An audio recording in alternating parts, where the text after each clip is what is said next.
All right, welcome to God is Open. I am Christopher Fisher. Let's see if we can make this thing work. We are doing a Cringecast today. Absolute cringe. We got a 6-hour video on open theism by Smokey Saint. That's the guy's name. And so someone posted this in the YouTube video, not the YouTube video, the Facebook group. And they're like, oh, look at this stuff. It's like, uh-oh. I don't want to listen to this. I don't want to do it. But we will do it for our viewing pleasure.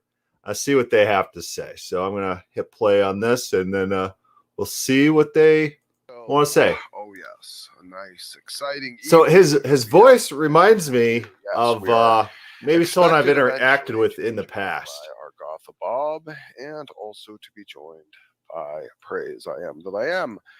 And we are going to discuss and attempt to unpack, at least in the most thorough detail that we can, the challenge of the benefits of the epistemology of open theism, which is attempts to usually dissect or dismantle the challenges and attacks against the culpability of God to address the problem of evil. What I would hope to do, essentially in short order, is demonstrate that while the fuel of accepting a divergent theology such as open theism would most likely be catalyzed by hatred for something else, most likely Calvinism, as a good example, which I think most proponents on a philosophical level actually have a good case against it. After all, I've made the case many times that Calvinism and implicit philosophical conclusion really does tend to insult God's character and nature as it's revealed in Scripture. But it's also a failure of humans to want to be willing to allow Scripture many times to speak for itself. We play games with the text that we shouldn't be playing, in the rush to attempt to all right, some examples would be great. The divine from one moral challenge, we potentially create half a dozen others.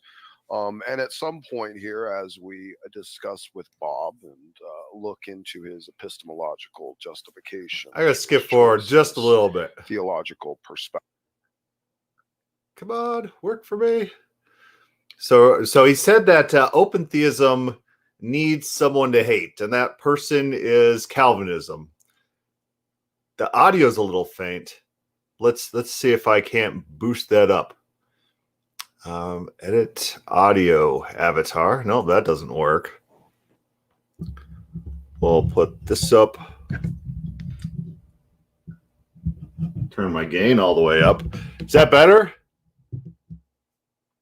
Or is it his audio that's faint? Is it the YouTube audio video that's faint? That we claim the Calvinists are doing, which is videos audio, the clear represented nature of God and His revelation. Pump this up. There we go. And number 3, to hopefully show you that there might just be a better option than entertaining something that requires you to have to basically deny pretty clear revelations in Scripture about the nature of God, and still allow you to not have to accept, this prime Calvinistic or predeterministic, type of paradigm. That's my hope of the evening, and that's what I've been praying over. And feel free to respond to that if you like. Good thing we skipped forward. We're at 15 minutes. The moral, you make it sound like open theism has some sort of moral implication. Like sure. A bad one. Right. So let's start there. That's a good call. So here's the issue with what you probably want to do, or at least I've seen the open theists want to do. And correct me if I'm wrong on any part of this. But if you can say that God didn't necessarily know that evil was going to manifest, then you have now diffused God's moral culpability to prevent it from happening. Am I pretty close? And feel free to clean it up for me if I've misrepresented. I think so. We talked about Genesis 18:21, and he says, he heard a cry, and he's going to go down and look, and it's not as bad as the cry that he heard. So when I read that, I take that to mean what it says at face value, and what I think is going on is that he has, the Bible says somewhere that he eyes everywhere, and I think it's talking about his angels. You go back and look at Paul's guardian angels, and I think that's kind of the thing that's going on is, God has what we think about as omnipresence, and I think that may be just referring to he's got angels everywhere that are looking out for those that will inherit salvation. I think I'm going off topic. The point is, I don't think that he didn't know that sin would enter into the world. I think that he knew that there was a risk when he made free will creatures that they would eventually screw up, and he had a plan before he made everything of how he was going to handle it. So, well, here's the problem.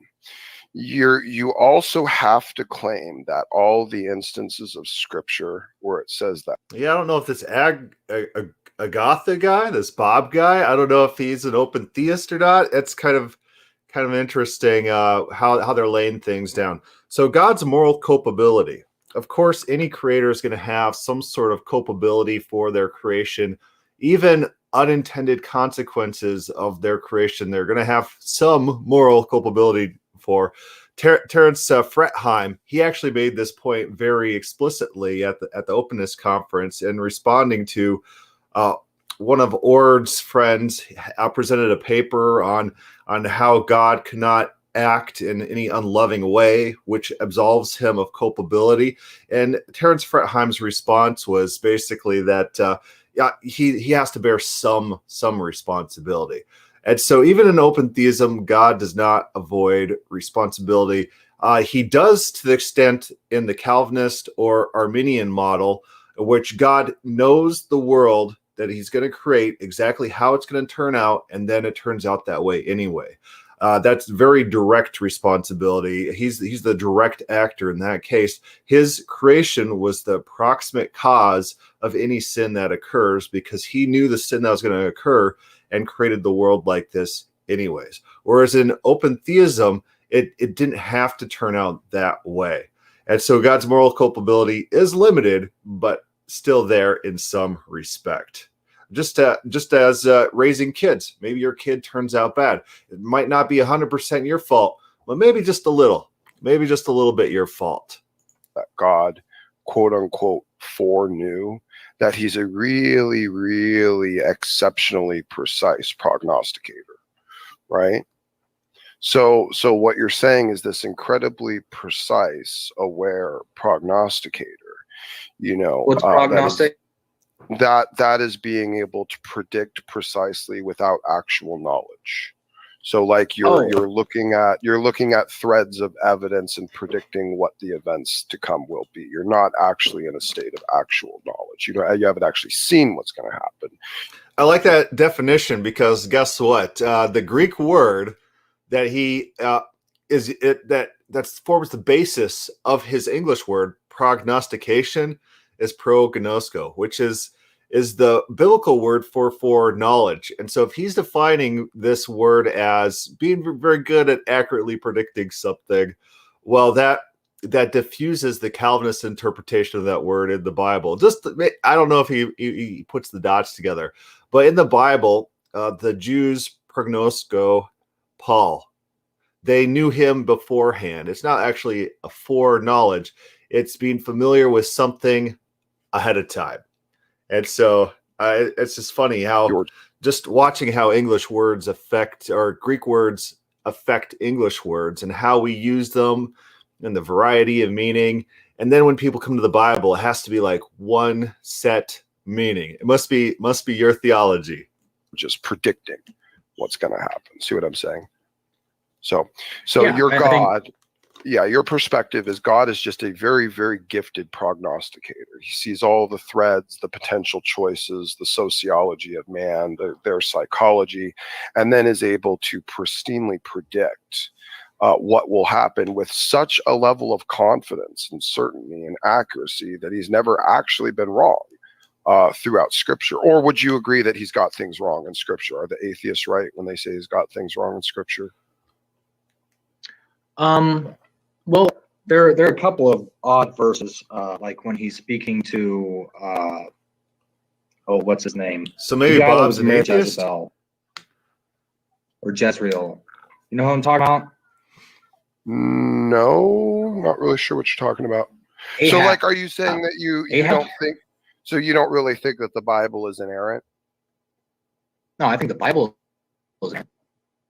No, I mean, but like your God, what has he made any?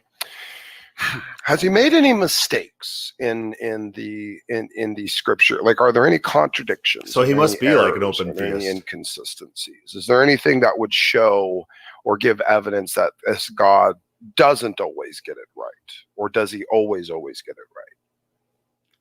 Well, how about God regretting making his own? The Bible is perfect. The Word of God is without contradiction. No. Okay. I'm God not talking regretting about making like the world. actual pages Come on. and the words in it. I'm talking about like in terms of its revelation about God or about reality. Is it ever an error?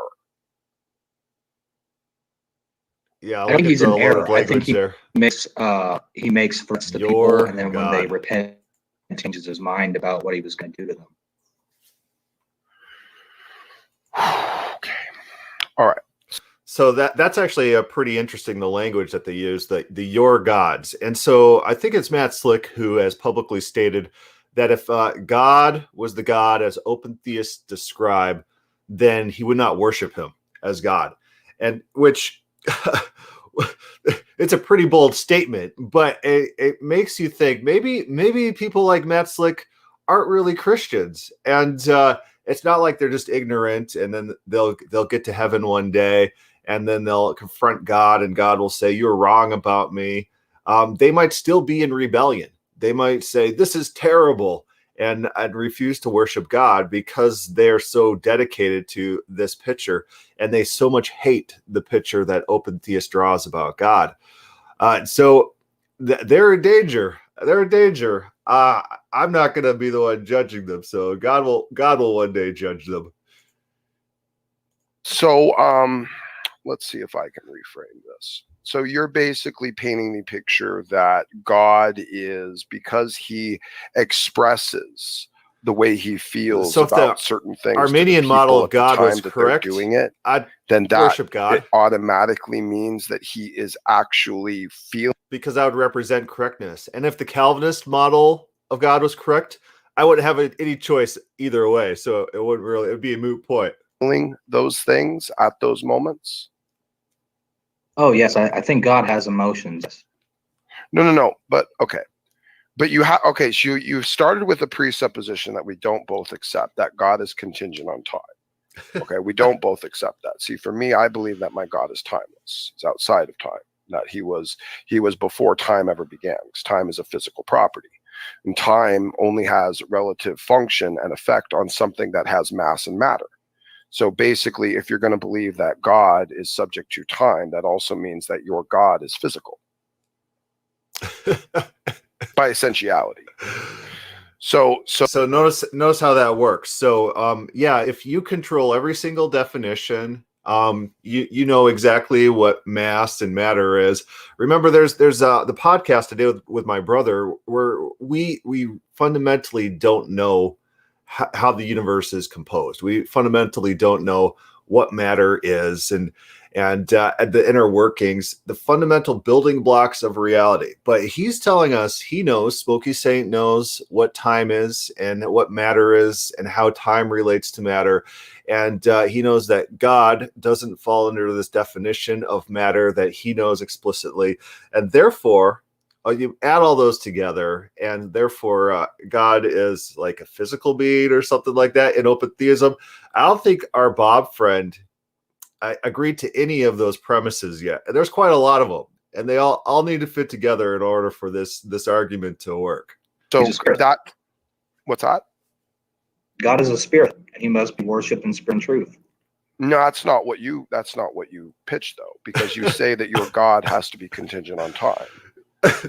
See, that's what he says. Bob says, "Oh, my God must be contingent on time." Maybe time's like not a thing to be contingent on. Time's not a thing, and so it's a nonsense statement. And maybe, I don't know. Like if time didn't have a beginning, God is, then that means that God and time are basically co-eternal, which means that time is basically a co-eternal factor of God. Yeah, so I don't think of time as physical dimension. Notice the Platonistic assumptions. Scientifically, Bob, a physical property.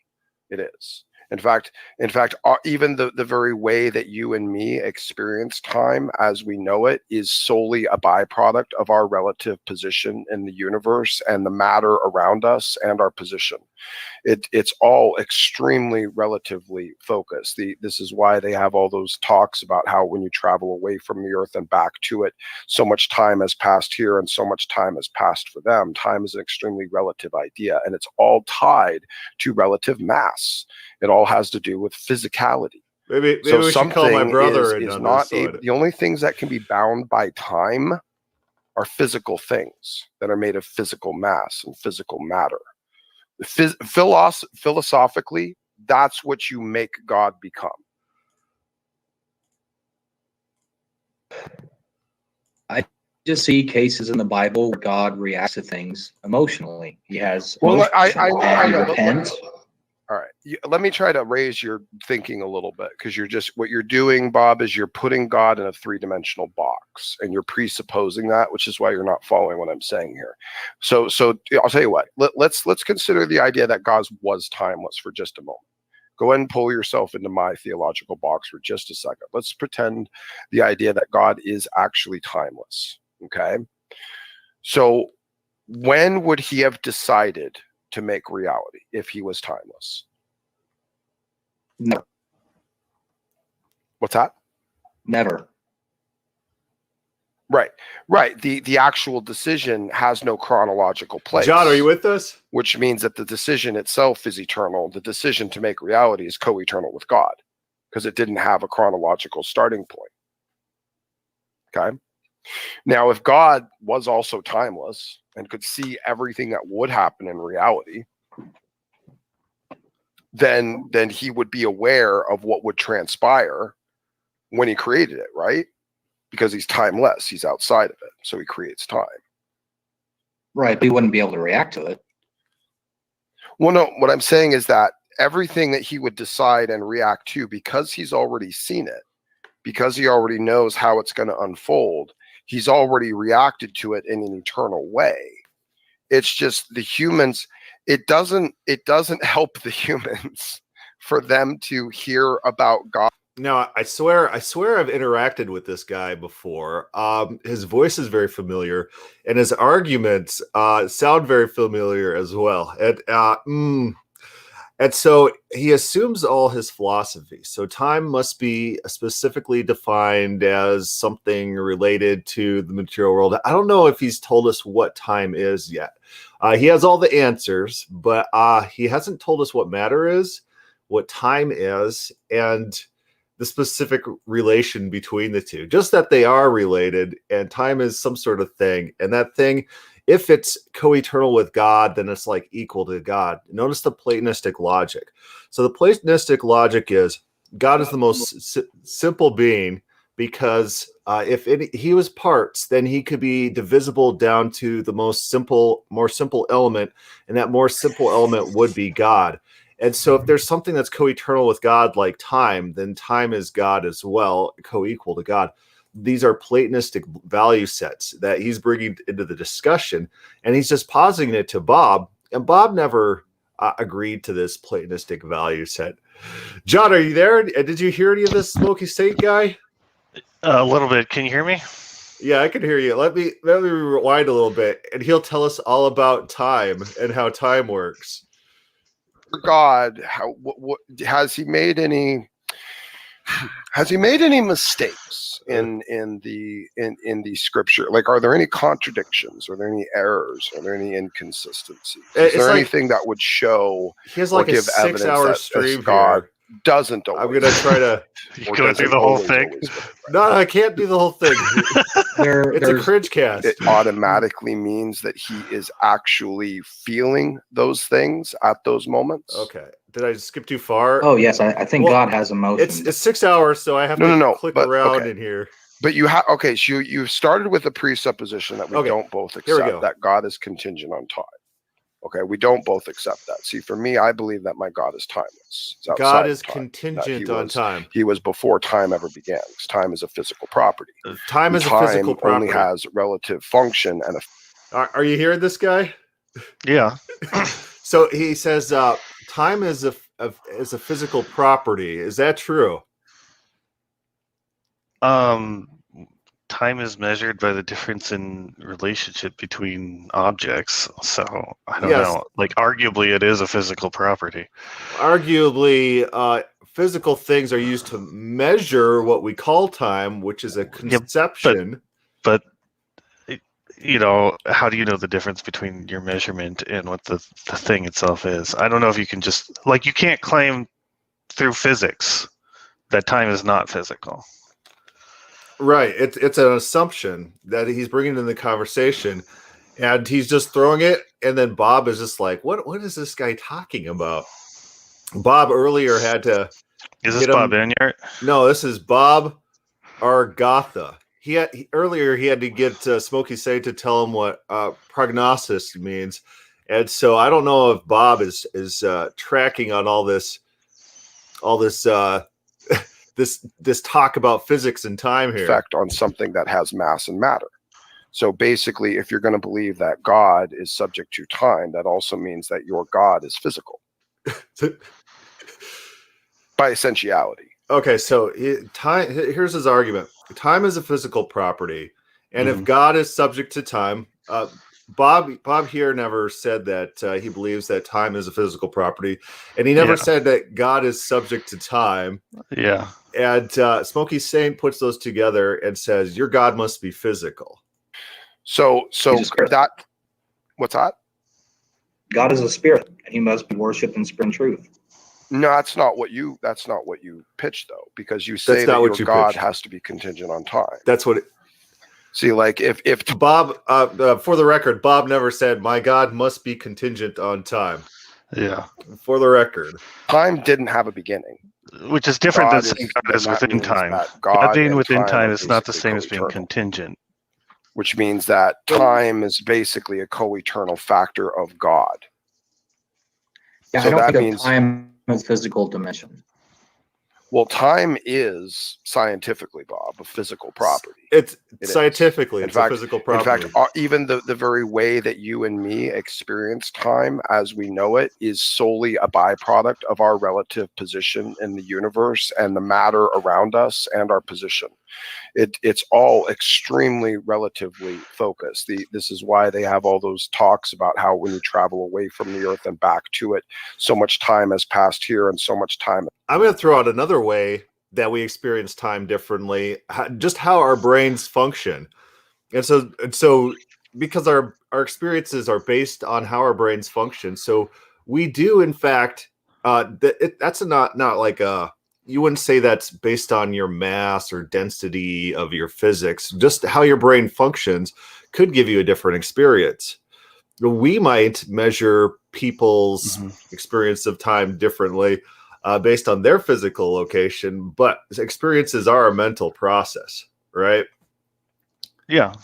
And so he's missing some of these elements here. Has passed for them. Time is an extremely relative idea, and it's all tied to relative mass. I mean, a little bit of breathing on your mic.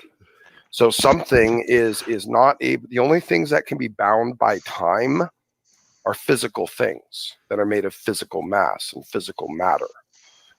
Philosophically, that's what you make God become. Just pause there real quick. So this concept that if time is purely physical, then if you reversed all the physical things in the universe, time would go backwards, right? Yeah. Which in principle you could say God could do, which by that nature God would be timeless or outside of time or in control of time, if you're claiming that time is physical. But of course God is moving forward through that arrow of time. Right. And so he would actually, if God reverses all things in the universe, make it go backwards, it'd still be a forward arrow. You'd still map it out. For God, yeah. You could play a movie of it from start to finish. You don't have to turn the movie backwards. And so I don't think I drew out on one of these not TikToks, but these Marco Polos for a group, all these different time frames, how time travel works in movies. And in each movie, you literally could draw a straight line to map out the events in those movies. One proof of this fact is they're in movies. The movie is a straight line. Right. And so any world that you do present, you can have a presentist model to explain that world, no matter how things fit together in the time travel movies. It's just really, it's interesting that it's not. I'm going to say it's not a model that you could disprove presentism, because all the facts fit the underlying assumptions. You just have to either believe it or not believe it. It's a presupposition that you have to basically take on faith. And I do, because that's our normal experience is presentism. I've never seen the world reverse. I mean, I think a disproof of presentism would be somehow you disprove causality, but I don't know how you would do that and keep anything else in the world consistent. Yeah, a causality loop might be a way to do that. I just see cases in the Bible where God reacts to things. So Bob wants to talk about the Bible. Well, I know. Smokey Saint wants to talk about his weird ideas about what physics. you're doing, Bob, is you're putting God in a three-dimensional box, and you're presupposing that, which is why you're not following what I'm saying here. So I'll tell you what. Let's consider the idea that God was timeless for just a moment. Go ahead and pull yourself into my theological box for just a second. Let's pretend the idea. So Irenic says, what worldview model should one turn to if classical theism is rejected? Pantheism, pantheism. How is God related to the world we see? So let's go. Do you have any thoughts on that? I think Irenic now, his big thing on Facebook is running around saying pantheism, a doctrine which identifies God with the universe or regards the universe as a manifestation of God. I'm still getting some breathing on your part. If you want to move your mic away a little bit away from your face. So how is God related to the world? I think those are underlying assumptions. Again, I don't think we fundamentally know what this universe is. There's that video by that physicist that I've played before, which he admits it. We don't know the underlying structure of the universe. And to make any definitive claims about what God is and how God relates to the world, it's just speculative. It assumes we know something that we don't. Idea that God is actually. Yeah. You'd have to basically, unless you're being told or you have some method to investigate, you wouldn't know, right? Yeah. Timeless. Okay. So when would he have decided to make reality if he was timeless? When would he have decided to make reality? See, this is the part I heard when I showed up. This is just like, it's a nonsense question. Right. You're already saying that when means nothing, and causality then means nothing. And so trying to talk in those terms, you're just basically speaking about nonsense. There is no when. And notice there's no how. Notice that it's like, when did God decide to create reality? As if reality was like not existent at some point before God created the universe. When did he create reality? It's like reality is like just a concept of a thing that exists. It's reality. It's like God is not part of reality then. God is unreal. God is unreal. God is not real. I don't that's the negative theology, that you must have to say that at some point. I think they would. I think taking these logical conclusions, and Plotinus in his work, once you utter the one, utter no other thought, because we can't even conceptualize God. God is unreality. And so maybe it's a linguistical slip up revealing his true theology. God is unreality. Actual decision has no chronological place, which means that the decision itself is eternal. The decision to make reality is co-eternal with God because it didn't have a chronological starting point. Okay? Bob, our friend Bob's now, if like, God what the heck was are we also talking about? timeless and could see everything that would happen in reality, then he would be aware of what would transpire when he created it, right? Because he's timeless, he's outside of it, so he creates time. Right, but he wouldn't be able to react to it. Well, no, what I'm saying is that everything that he would decide and react to, because he's already seen it, because he already knows how it's going to unfold, he's already reacted to it in an eternal way. It's just the humans, it doesn't help the humans for them to hear about God's reaction 1,000 years before he's having the reaction to the thing that they're doing. Yeah, I think he has to, like, that's part of the. You what? We've talked about this before, but all of this language is complete nonsense. Time cannot exist if it's just sort of been statically determined. There is time is just an illusion. There is no change. Everything is just sort of this body of pure existence, or whatever he's trying to say. But then he's trying to say that God is somehow outside of all existence too. So all of this stuff, like he created these things and now he's reacting to it, or he eternally react. It's just like, I don't know. It just sounds like bluster. You're just saying things to sound like you're profound. I think that's like most of all philosophy is just stringing words together just to make yourself sound smart. Yeah. It's like, oh, God must be the best being imaginable.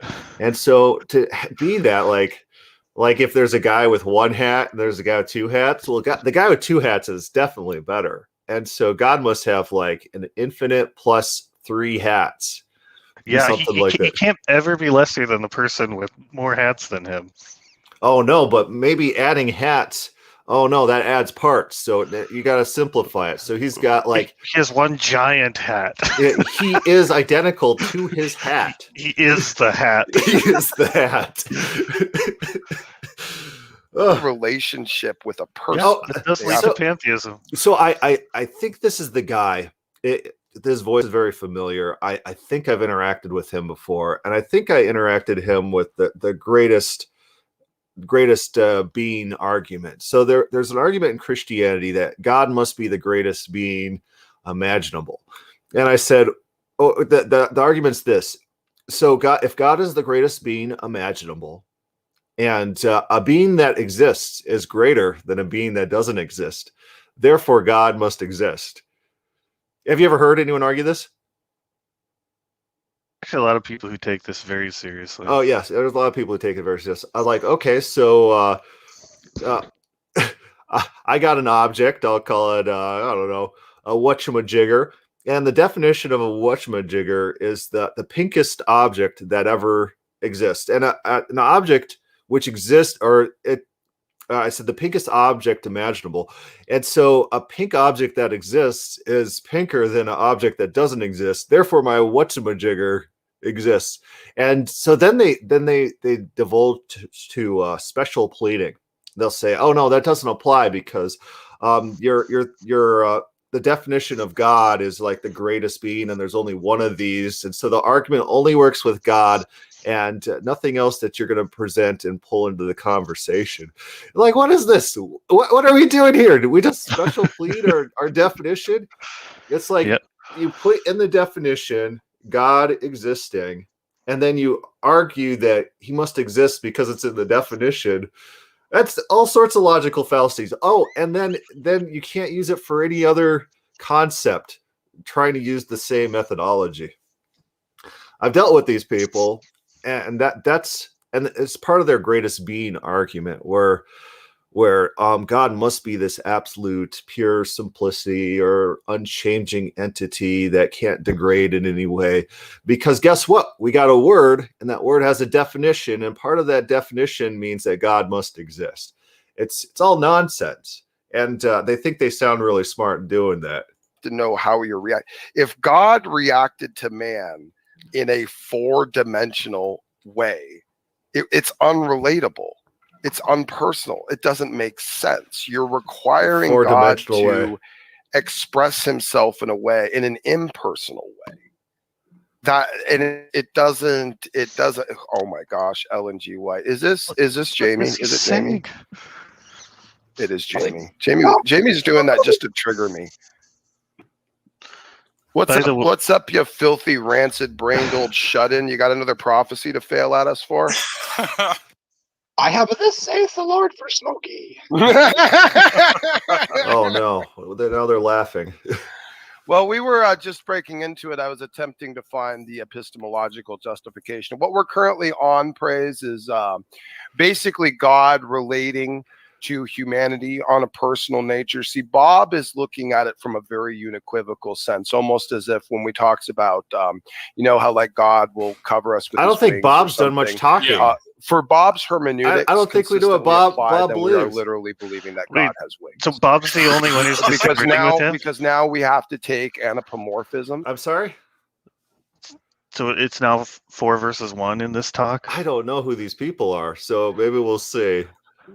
And we have to directly, immediately unequivocate them into reality. So, and this is what I'm trying to talk to Bob about, is that if God is timeless, not only are all of his decisions, but all of his emotions about reality going to be expressed in an eternal sense. But in order for it to be relatable to humanity and expressed to humanity, it has to be expressed inside the chronological spectrum. It doesn't mean that God himself is literally physically having those things at that moment, especially if he's eternal and timeless. He had them in a timeless state, in his timeless state, and then he is just expressing them in our time state for it to make sense to us of how he feels about what is happening, even though he felt that way about it before anything was ever created. And feel free if anyone else wants to springboard Matt Chisel, respond, Bob, if you want. Are we cringing? Yeah, I think so. Here. Yeah, we are cringing. Quick summary of this. So Smokey is telling us all about physics. He's a physics master. He knows all about what time is, what God is, how God relates to time, and how God relates to matter. And it's basically like if God is co-eternal with time, then time is God. And Bob here is our open theist, I think. And so Smokey Saint's been telling Bob all about what Bob believes. Here's the list of things you believe. And Bob's like, I don't know what's happening. So yeah, it's a better one than yours. That it doesn't require me to have to compromise the nature of God. Exactly. Well, my presupposition is compromise the nature of God. No, he decided. No, because you just denied 2 very, very blatant verses about God claiming his nature of foreknowledge over all of reality. And you say that the knowledge isn't actually knowledge. So you're saying that God is basically just a good prognosticator. Also, you fail at the moral culpability problem of the problem of evil, because while you give God credit for being a master prognosticator to where he gets everything right, I don't think Bob's made like no claims without actually knowing, he still fails at the ability to mitigate and protect the world from having evil exist. So even though he's a master prognosticator, he failed at prognosticating. So let's talk about this real quick. I don't think I've ever in my history said God is just a master prognosticator or anything like that. Or open theists tend to do a thing where they start talking about God in a very authoritative sense. Oh, God is like this. God knows all possibilities, and he's playing this 4D chess, and he's making all these moves. Well, that is a claim, and you could make the claim, but it's better to just kind of look at the biblical data and say see God doing something, and then come to that specific text and say, well, how does God know that Cyrus by name is going to arise? And so open theists will say, well, Bob Enyart will say, well, God can name a baby. There are examples of babies being named in the Bible. And that's a pretty good answer. You don't have to say something like, God, control. He knows all the different variables, and he could kind of see the trend of things, and he's a master chess maker to make all these things. God can name babies. That's a pretty good answer. Also, Isaiah 40 through 48 might be Deutero-Isaiah. It might have been written during the time of Cyrus. Maybe, and maybe it's a little bit retroactive, that name there. That's another answer. But Smokey Saint is just applying to Bob all these crazy things. Oh, you say God is a master prognosticator. I don't think Bob's made that claim. I don't know. In order to prevent evil from happening, so you actually have the same problem of evil moral culpability problem as the Calvinist, and you have dodged absolutely nothing. Well, if he's, I don't want to say that he's not able, but if he's not able, then he can morally culpable. Well, my point is, you have to rely. See, you can't have it both ways, Bob. You can't have it where he's good enough at prognosticating and predicting to get it always right all the time and know the name of Cyrus before he's born so many generations before. And how could God make do claims of knowing what the future is? In fact, even challenging with the Israelites, saying, "Hey, who else can but me can tell you what's going to happen? Who else is going to be? I challenge any of your other false." So yeah, let's talk about the Bible real quick and people's proof texts. And so here's the open theist argument: God repents. See, here's a verse expressly stating God repents. It says God, and then it has him repenting, and then the narrator says it, then he does it, and there's a whole thing. God repents, and people will be like, "Oh no, you're not reading that right. God never repents." And then these guys will come to the text and they'll make a claim. God knows all future events. See, here's a time in the Bible where God knew the name of a baby. Like, what? What? Yeah. Okay, God knows the name of the baby, therefore God knows all future events. I don't know about that. There might be other ways other than knowing all future events to know the name of a baby that's going to happen in the future. That maybe. Well, I think what he was trying to say there, though, is that God would have to force someone to name the baby that, and therefore God is culpable for the things that Cyrus did because he essentially forced it to happen. And so what he was saying, I think, is that the open theist God would be just as guilty as the Calvinist God for causing all the certain evil events to happen. Yeah, so you weren't here, but I did talk about culpability and Terence Fretheim, in which Terence Fretheim responded to someone who is trying to absolve God of all moral culpability. He's taken the Ord model. God can only act through love. He can't act coercively. Therefore, God is not responsible for the evil, is not culpable for the evil in the world. And Terence Fretheim pointed out that the world's God's creation. He bears some culpability in some sense. Just as if you have a kid and he grows up to be this terrible mass murderer, maybe you're not the direct primal cause, but you bear a little bit of culpability for the way that child turns out. Just a little bit. And the fact that you had him and you raised him. So I don't think there's any model that really absolves God of culpability. Maybe if God's like a non-existent entity that doesn't interact with the world and didn't create the world, maybe in Platonism, where the world is this imperfect outpouring from God that God has no relationship with in any way, then you can in fact absolve God of culpability, because this is not a world that God spawned or interacts with in any way. And so maybe the Calvinists, if they could go full Platonist, they could do that. Gods to show that they have the ability to. They don't care about the culpability, though, because everything is happening in the perfect way that it could possibly be, right? Yeah, so they say this is the greatest universe. It reflects God's glory in the greatest way, which is like, this is what it is, guys.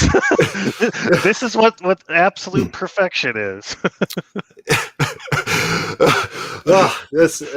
The absolute perfection. To know exactly what is going to happen and what has happened and why it has happened. This is the claim of God. This is part of his test of the claim to the Israelites of this level of being outside of reality, having that level of certainty, because he is the beginning. He is the beginning of everything. He stands outside it. Everything is his footstool. Nothing inside of it is subject to him. Everything in it is subject to his sovereignty and authority. So this is the problem that you end up painting in your epistemology, is you rob some of these characteristics away from him that he's revealed, and he himself has said, this is the test, that I'm going to know that I'm going to get this right all the time, every single time you test me, I'm going to get it right no matter what. This is the claim of God. Okay, and he uses foreknowledge to say that he knows things. Okay, so again, your whole thing of the moral culpability, you're saying, well, he didn't necessarily know that evil was going to happen. You're saying this is the one time, the most important time in all of physical human history that he failed. But he got everything else right. Did he ever say that? You have absolutely no. He never said that, right? I know. I don't think he's ever said any of these things. You have the same one that he said that. I already said that he knew before he made free will creatures that they would screw up, and he had a plan set beforehand, before he made everything, on how he was going to deal with it. So, okay, well, that's not open theism at all, because he wouldn't be able to see that far in the future. Or else you're now backtracking on what you said yesterday when you were talking. This guy really wants to talk to himself, doesn't he? If God had a plan for the future, that's not open theism. God must be impotent. God can't reasonably expect people to sin. That's not open theism. Yeah, God can't expect people to do things. I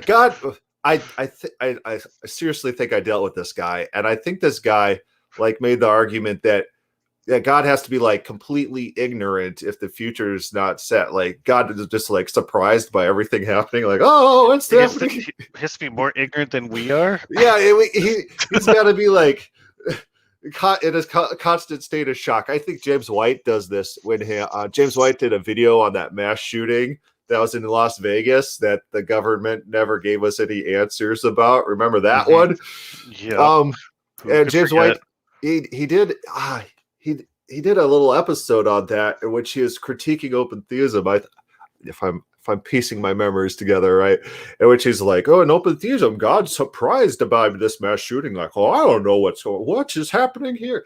What world do you live in? What world is this? Is your audience, are they buying this? That this is an accurate depiction of what God would be like in open theism? If God were truly as described in open theism, God would just be in a constant state of wonder and shock. What? The shooting? A mass shooting? Their whole outlook on life is just crazy to me. It's just I don't think they're operating in the real world, and they so much care about their philosophy that they throw all their common sense out the window. And it's so funny to listen to, because they always say that God is really expressing himself in a different way in the text. Here, let me tell you the real way he is. God could express that.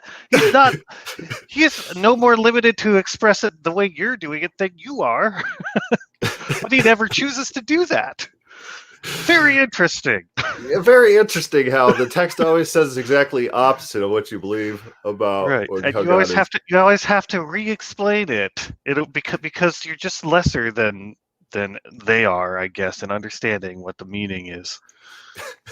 About how he knew you, and I'm well, how long ago did he know you? And you had no clue, but now you're talking about how he can see forward thousands and thousands and thousands of years. Do you see a lack of consistency? He had a plan, and given that he is all powerful, it's Smokey say, do you have plans for tomorrow? How can you have plans? Could the plan have failed? No. Well, unless he decided that he didn't want to do it for some reason.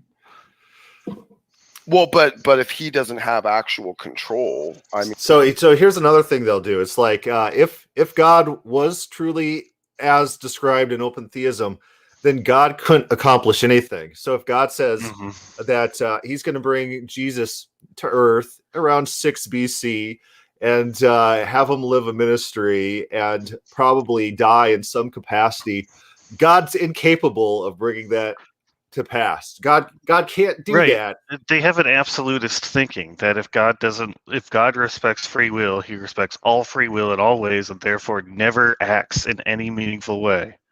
Like that's not the argument. It's like God can. There are shades of gray. So there's a Bob Enyart debate where Bob Enyart's debating Gene Cook, and my favorite part of the debate is where Gene Cook's like, "How did God know the rooster's going to crow?" Like, 3 times. And Bob Enyart says, God can do some things. And Gene Cook's like, "Oh, that makes me feel better." He's like, "Yeah, you're Bob Enyart treats it like it should be treated. Yeah, you pretend like God can't do things. You don't think God can do things.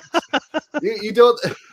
And in the comments, there's Calvinists who are like, "Oh, these open theists, they say God can do things. Oh, these guys they're terrible. They're diminished view of God." No, Calvinist, you're the one who thinks God can't do things. It's like God is powerless. And we see that here with our buddy here, Smokey Say. I mean, and if he can't actually see, and I mean, could he have made a wrong prediction? I mean, what if he predicted, Jesus to be born in an area that had been taken over by a king? What if,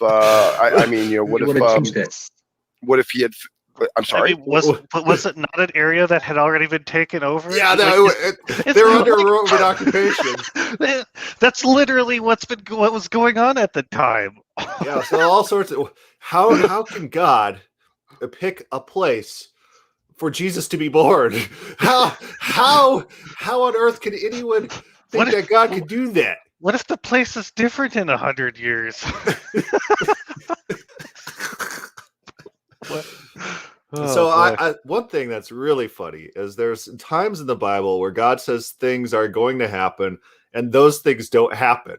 And so when you're dealing with like a Calvinist or something, they always want to focus on the times that God said something's going to happen and then it happened.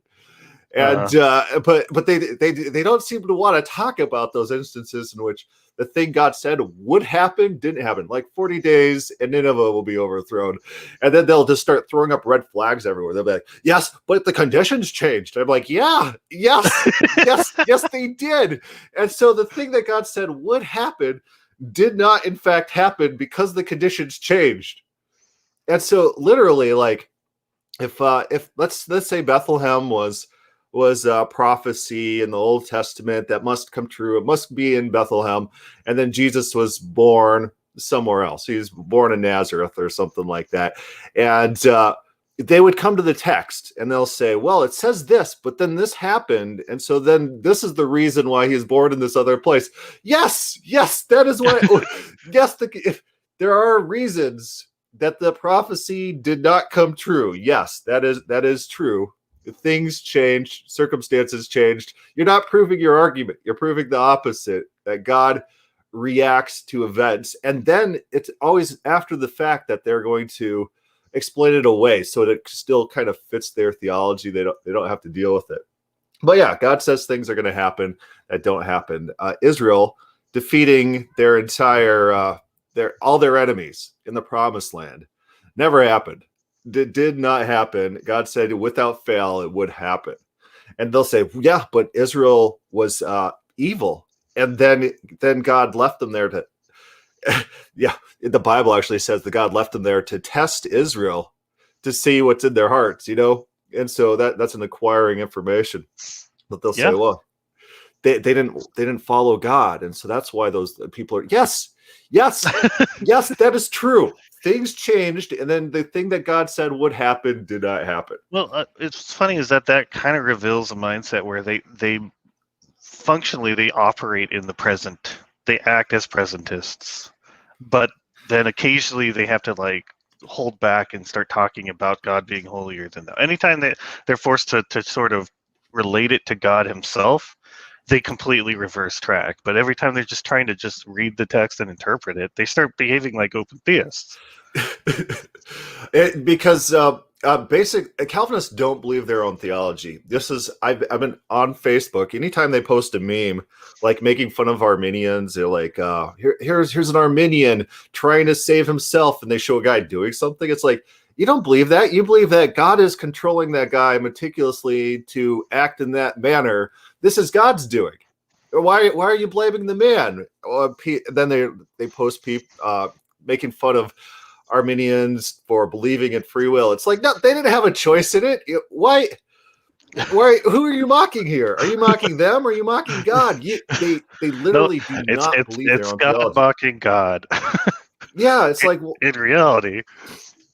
That's another thing I'll do. I'll post when they start complaining about something. I'll say, "Who are you, man?" to reply to God, and then they get a little bit triggered. It's like, didn't God do this? So who are you to say that it's bad? James White, he's against abortion. Well, don't you think God ordains every abortion that happens for His greatest glory? Who are you, James White, to reply against God? Who are you, James White, to say that God making little kids take hormone suppressant therapy is a bad thing? James White, do you believe your own theology? You don't. You don't believe your own theology. He would have changed the king. Oh, so now you're a Calvinist? No. Oh, yeah, you He are. would have said another king. Paul tells that. Yeah. Oh, that look, no, are but look what over you've us. done. Oh, no. Look what you've just done. You've just made God culpable for micromanaging reality to get exactly what he wants out of it. Welcome back to Calvinism. What? He will change whatever he All needs or to nothing. or They're wants to absolutists. or whatever Absolutists. to make things that he says is going to happen. He says, I have declared.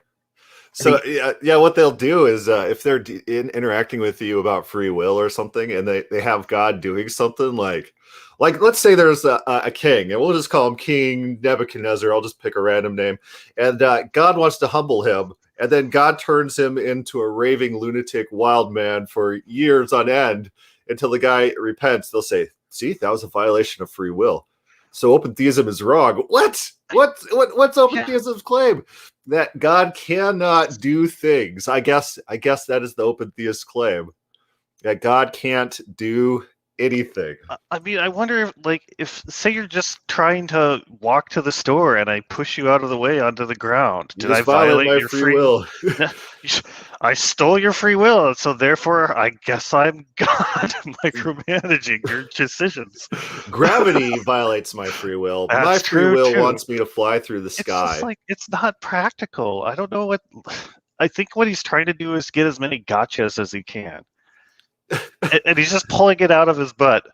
No, it's not. I don't think it's pulled out of his butt. I think they got a list because I've heard all these things before, and they just run through these objections as if they're real objections. They don't have any. There's no common sense. No common sense at all. They've just heard this list of objections. I think they're operating with a lot of cognitive dissonance. They need open theism to be wrong. They don't have any practical arguments against it, and so they have to build this crazy reality that no one lives in, and demand these absolute standards that no one affirms.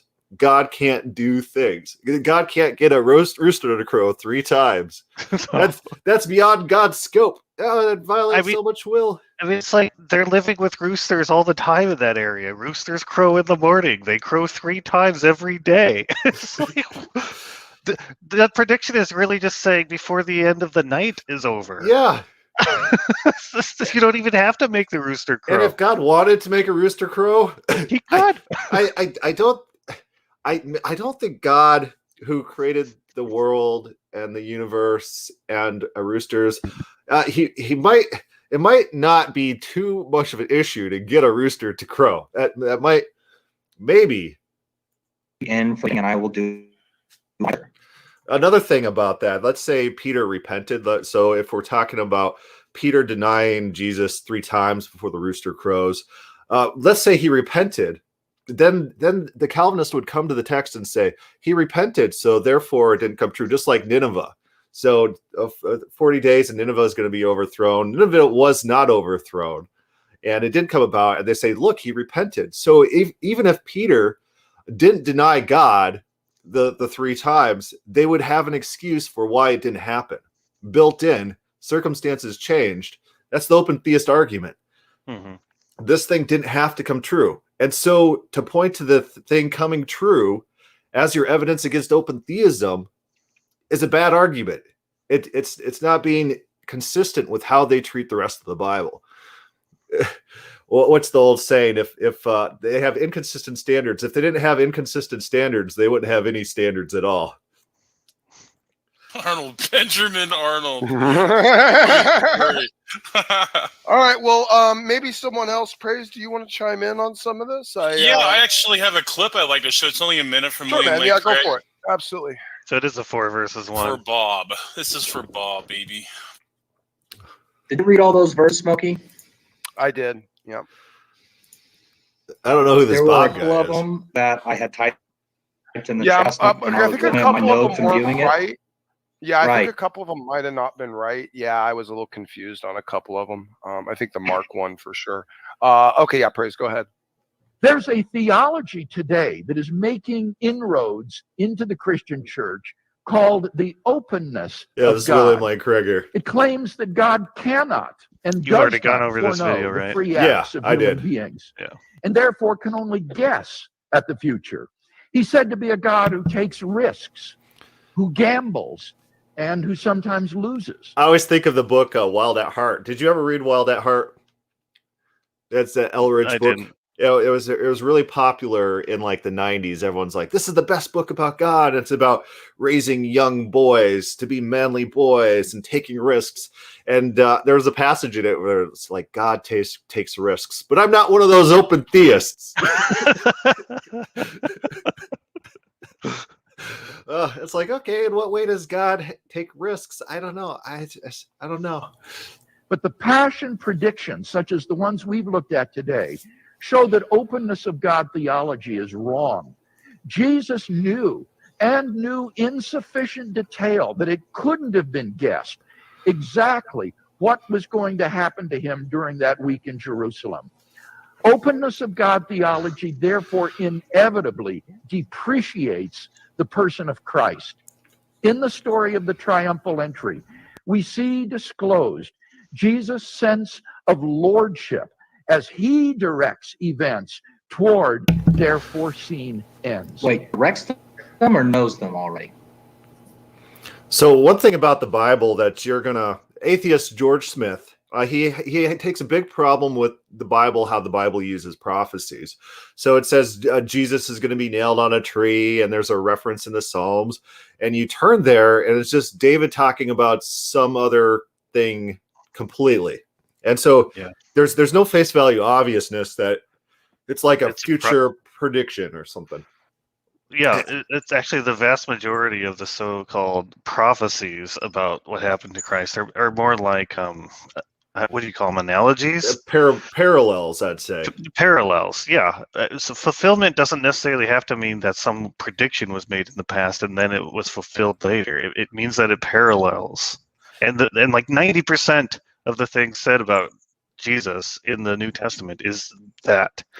Like, it's so bad that anyone who is trying to be convinced that this was a prophecy, if they ever just looked at the before and after, they would think you're selling them a lie, because you would never in any sense use those as a prediction, and you wouldn't even have any hermeneutic to say that, why isn't this other thing that was a parallel, why wasn't that related to Jesus? It's purely that something that happened to Jesus had happened in a similar way to someone in the past that it was referenced.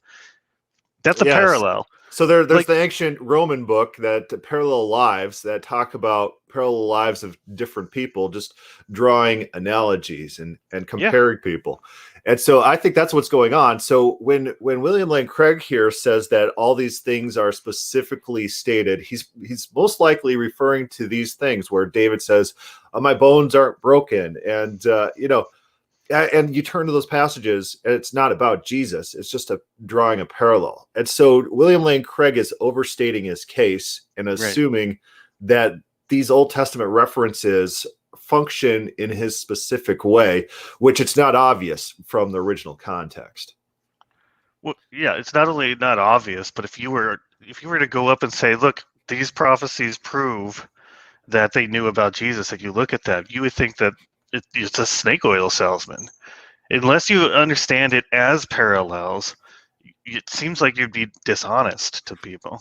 Yeah, sometimes you're reading the Bible and you're like, look at this argument. That argument's not a good argument. It wouldn't work on a normal functioning person just using our standards of reasoning, logic, and proof.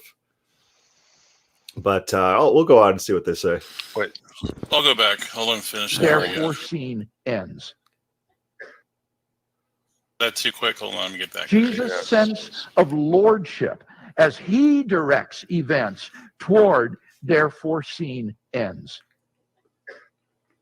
So That their sounded like foreseen ends. Notice at the end. He directed the event. That's what I would say. So, Bob, are you familiar with the term prognostico? Prognostico. Do you know? Are you familiar with that term? Bob's getting beat up about this You word. mean prognostic? That's what Shane was saying earlier. Well, no. It's the word prognostico means foreknowledge. It means before. Pro means before. Gnosco means knowledge. What do you make of that? Knowing something beforehand. Mm-hmm. So there you go. No, That's really again, that's not how the word's used. The Jews foreknew Paul, which means they were familiar with him in the past. They grew up with him.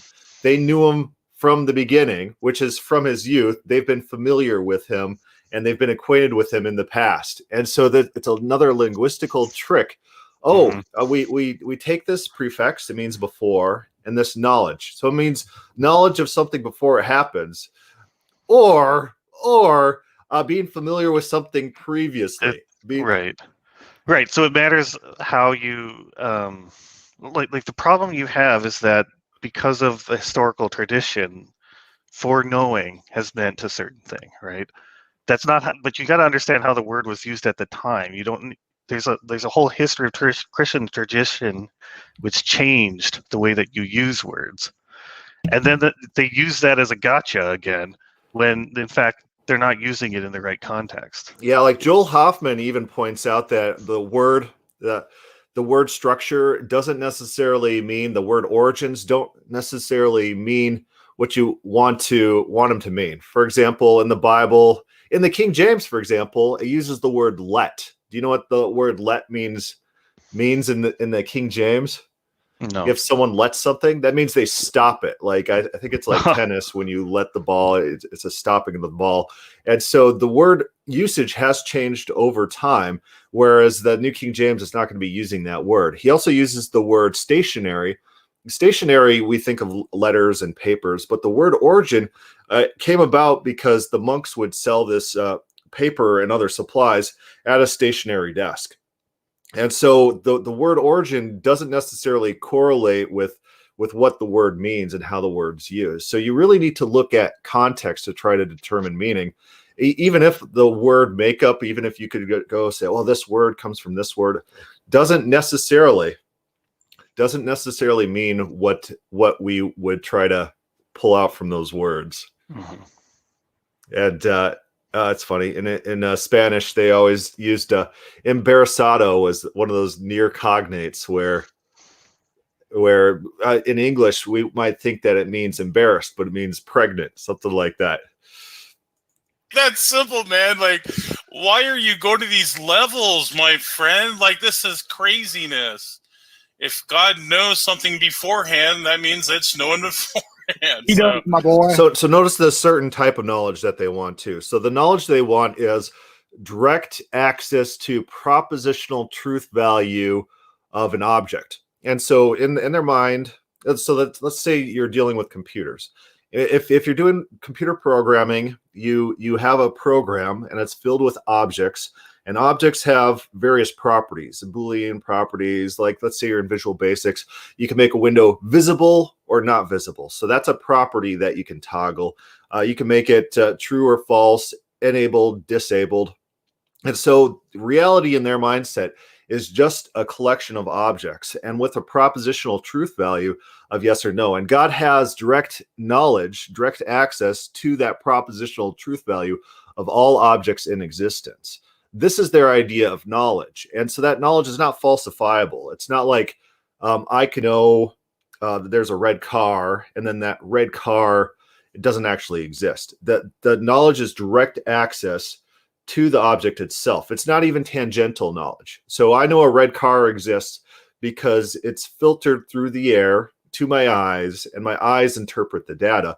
God's knowledge must be direct access to these truth values of these objects. And so God can't be wrong because he's got that direct access. There can't be a medium in which God filters information. And it can't be approximate knowledge either. And it can't be a knowledge that's a loose definition. I know that I'm going to tickle one of my girls today. You know what? And let's say it comes true. No one's going to say that I didn't know that. That's not how we use the word knowledge. It's not direct access to a truth value of a proposition. It's, did he have adequate reason to believe that would come true? Did he have the capability to make that happen? Was that a probable event? And then did that event happen? And that's how we categorize whether or not someone knows the future. And so to use their philosophy has to work in a very specific way that's counterintuitive. We don't have direct experience with this type of knowledge that they want, that they try to ascribe to God, of direct access to truth value of propositions, object-based knowledge. Is that making sense to you? Yeah, it makes sense. It's a very binary way of thinking. Everything is either on or off. When most of the world, until you get to the very fine granules, is analog. Like quantum mechanics is basically a notion of binary, but the binary is so tiny and so numerous that it basically turns most things into an analog way of interpreting. And that seems to be like how we know most of anything. We know because we know the general sense about something. We know that the rooster is going to crow 3 times because roosters crow 3 times every day. Yeah, that's a good example. So we know the rooster is going to crow tomorrow because, you know what? We got a pattern of evidence that we've pieced together. And so God's knowledge of the future can't be like that. And if it is like that, we can't call it knowledge in their system. If God's knowledge is the same way that our knowledge works, then God doesn't actually have knowledge. And furthermore, they're going to force their definition of knowledge into the debate to the exclusion of Bob's normal common sense understanding of how knowledge works and operates. What's funny about the Jesus saying that Peter will deny him 3 times before the rooster crows is that, like, it's obvious the rooster's going to crow. That was not even something that requires special knowledge. The special knowledge was just requiring that Peter was going to chicken out when people challenged him. Yeah. And then that people would challenge him. So those are the two things. People need to recognize this guy and challenge him.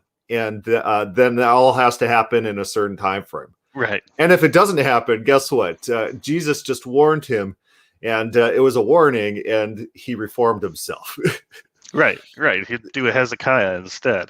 Yeah, it's non-falsifiable. Their arguments, if it would have turned out differently, it wouldn't have been their argument. If it turned out differently, it wouldn't be proving their model incorrect. Mm-hmm.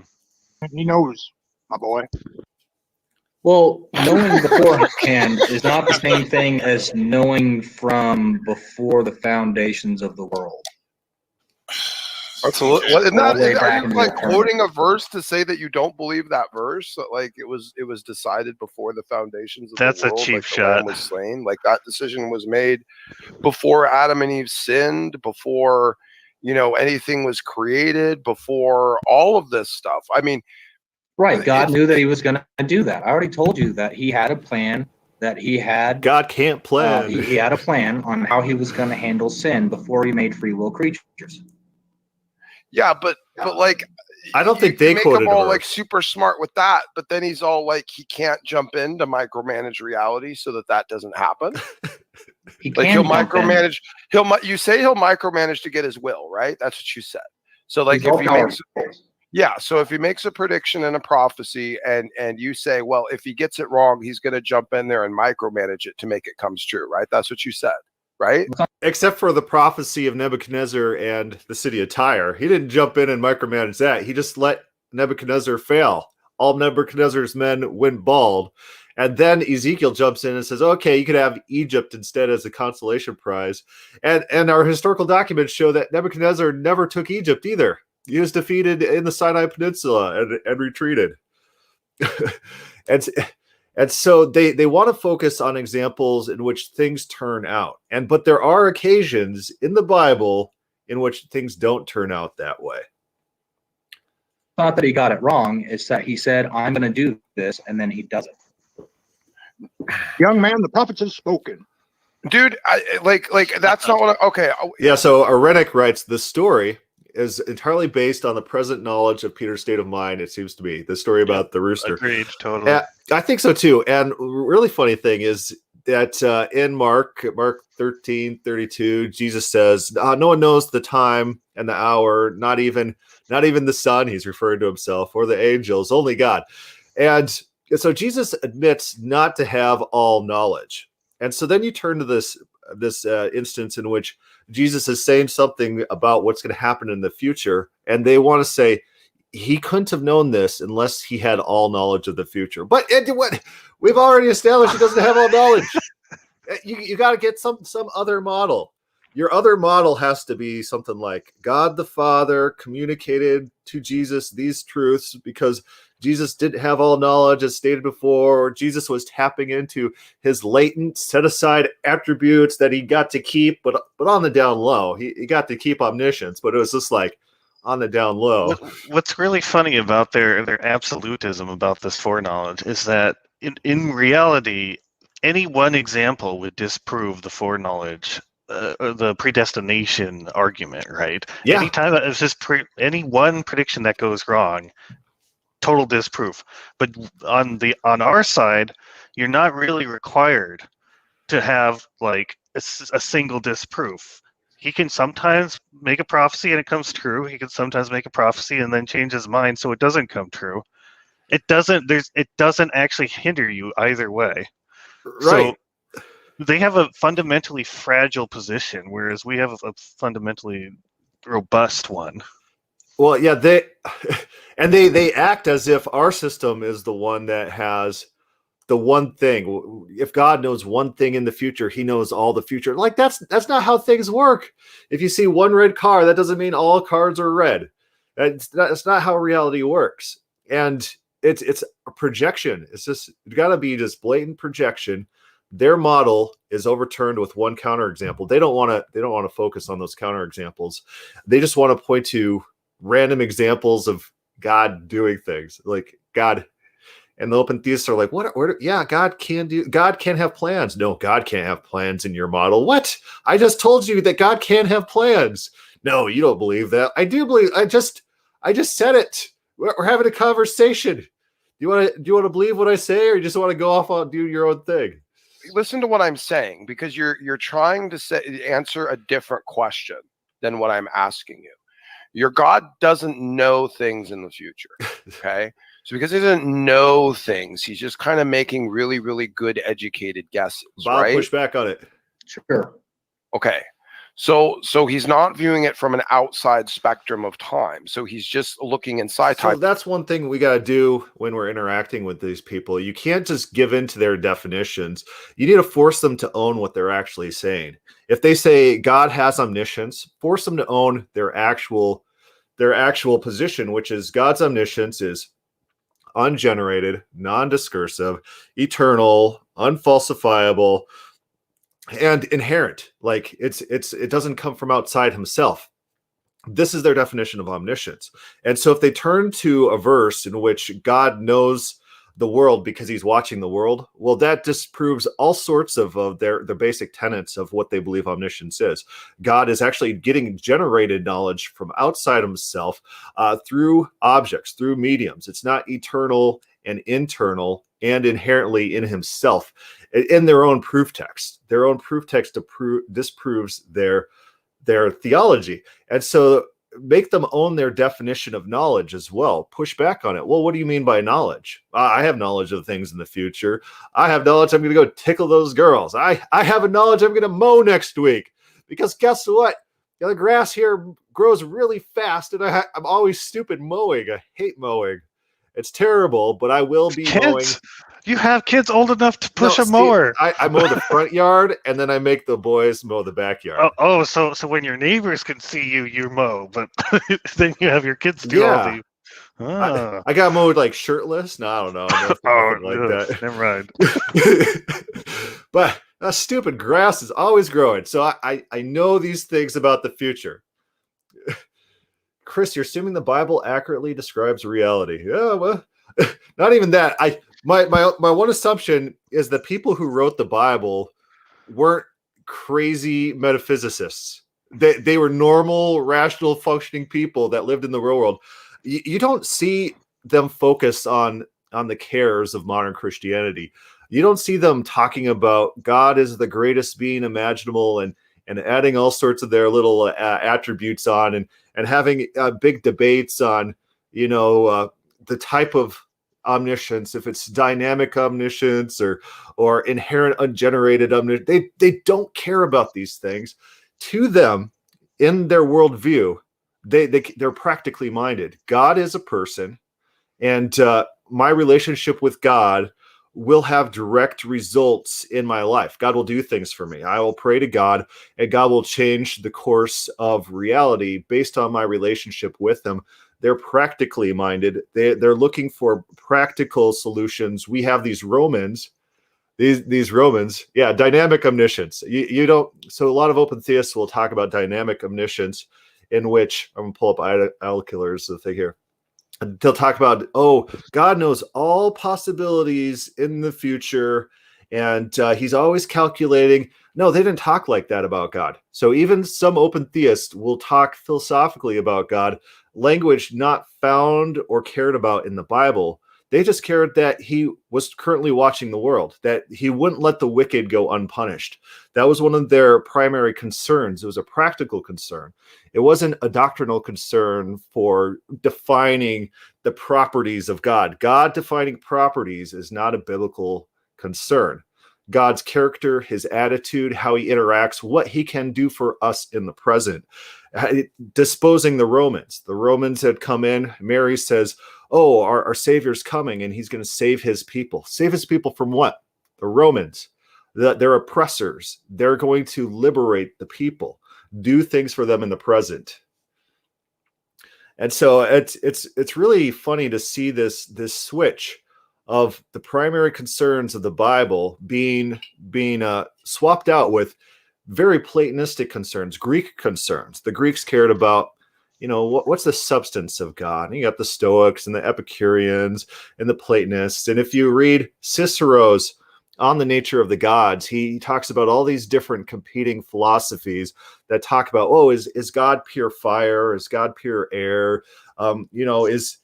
They cared very deeply about these attributes, and these concerns were incorporated into the Christian church as Christians became more Hellenized. More Greeks were coming into the church, and the Jews were getting pushed out of the church. There are less Jews. Jerusalem falls in 70 AD. Jewish concerns go down the drain and are supplanted by this new generation of Christians who are Greek-minded. What is God? What's the makeup of God? What are the properties that make God God? These are the concerns you see pop up really early, and which remain to today. Do you think the laity in the medieval times, do you think they cared about the God properties? The intellectuals did, the Thomas Aquinas did. The laity always tends to be more Jewish-minded, practically minded. We need rain for the crops, we'll pray for rain. And yet, he was really, really smart to be like, okay, well, if they fall, I got this plan to work them out from sin. Now he also has a whole bunch of prophecies here. And I asked you, I said, well, what if he got a prophecy wrong? What if, where Jesus was prophesied to be born was burnt down or take down from a king or something? And you said to me that he would exercise his power. He would step into reality and micromanage it to salvage the prophecy. That whatever he prophesies would come true. Now, did you say that? Yes or no? Yep. It depends on how important you think the prophecy is. What you've done is you've just absorbed the Calvinist God into your mainframe. You just described all or nothing. Is taken when nothing. God. So if God does some things, must be Calvinism. That's the Calvinist God. The Calvinist position is God does some things. If you believe God does some things, you're Calvinist. Basically, you gotta accept everything else that Calvinism teaches too. And so this is incredibly disingenuous. Calvinism teaches God controls, like if you have diarrhea, the diarrhea splatter pattern on the inside of your toilet bowl, God meticulously controls that. Everything to the most minute object, most insignificant thing. Someone making up a new word and sputtering it. My kids falling down and crying. My kids just laughing and playing. Every movement of their fingers. Everything. James White said, like the bullet trajectories of those bullets were controlled by God. And the Las Vegas shooting that we still don't know anything about motivations or government. FBI, where's my FBI agent? Let me know. Tell me, FBI agent, whoever FBI agent's watching this broadcast, they're probably going to now. And I got flagged in the Facebook filters. One thing was having this funny too about this foreknowledge is like the closest analogy you can get to with programming everything in meticulous detail is someone just creates this sort of simulation world on their computer. They in principle could find out at any given time what the diarrhea splatter was on your toilet because of the way that the whole simulation has been predetermined, but he doesn't have to. He can technically know everything without it being active in their mind. That's a really good point. God must have active control as well in their system. It can't be this passive, let things play out without a current active present knowledge at all times. Mm-hmm. Plan of how to redeem reality. He wasn't able to come up with a plan to mitigate the sin that was going to happen. You have the same problem of evil problem that the Calvinists do. You have solved nothing. I don't see how there is a problem with evil. Okay. God, before the foundations of the world, predicted how he would deal with sin. So the Smokey's problem, his biggest problem, is that he's making all sorts of claims for Bob's system that Bob has never claimed. Mm-hmm. He's saying you have to believe this, and Bob's like, I don't believe this. He's like, no, you must believe this. Bob's like, what are you talking about? And Smokey goes through his big justification, and Bob's just listening. Right? So why people could accuse you of doing the same thing to Calvinists when you go through the divine attributes, that they only believe half of the divine attributes, right? Well, so here's the thing. So on the God is Open webpage, which Facebook hates and has banned any links to, when I have the verse quick reference, every time I quote a Calvinist verse, I take a Calvinist quote and I link it to that. And so I'm actually responding to legitimate, real arguments made by influential Calvinists at what they actually say about those. So then that's how you minimize the straw manning. So that doesn't mean Calvinists are universal in what they say. There's people like, what is it? Bruce Ware, who says, "Oh, God has emotions," and then people like James Doezel will say, "If you believe that, you're basically an open theist." And Doezel will call him out and say, "You believe in theistic mutablism, theistic mutablism. You're basically an open theist for believing these things." So it's not necessarily monolithic, and people do have their contradictions. Their God is immutable, yet God has passions. Like, no, I don't think those two work together. I don't think those two work together. Oh, maybe you could try to accuse me of doing it with Molinism, because Molinism, they claim to be misrepresented by my claim that their system must entail that all things are predestined. Do you know what Molinism is? I used to. I forgot. Okay, so Molinism is the idea that the future is not fated because God knows all probabilities and possibilities and has created the world in such a way that this one set of circumstances are going to play out. And so because there were other options, then God's not responsible for sin, or things aren't fated, because there were at some point, or there are, when they see the world as object based as well. And so there's a property, and the property has contingent or necessary toggle, and they see all events in reality as optional. Whereas I argue that their system must entail that all objects are necessary, because you have God creating, God's a necessary being in their system. And so his creation of the world must have been a necessary creation, right? Because if it's not, then you're adding potentiality into God. God has potential to be different. God's not a necessary being. And so if his creation of the world is optional, if he could have created these other worlds, then you add that into him. And plus the fact that they believe that he's never not had this omniscience of all future events. So William Lane Craig states there's never a time where like God made a decision to actualize the current world, because that would imply gaining knowledge. William Lane Craig says there's a logical priority in God's foreknowledge, that God's knowledge of the entire future logically, in a logical chronology, comes after God and God's decision to create.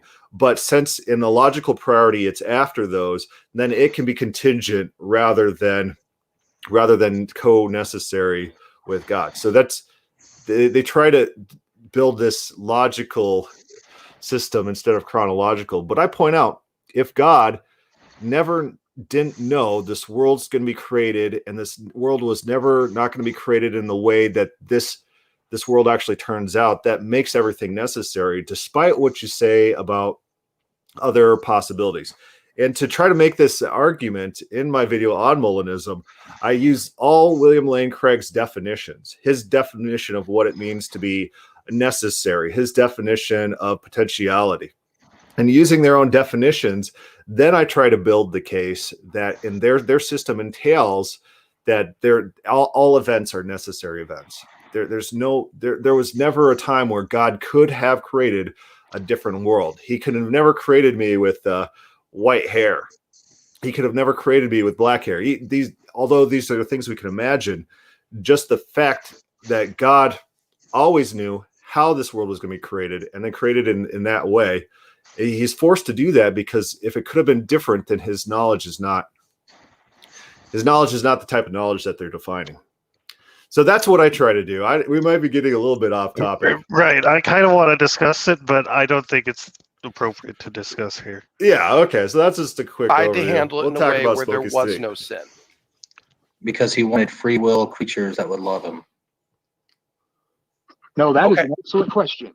Actually, that's an answer that I would give. He's actually not even far off. That's actually a very similar I would give. Yes. So reality has to be structured in such a way so that he is able to express love to a free thinking creature who's actually able to express love back. Right.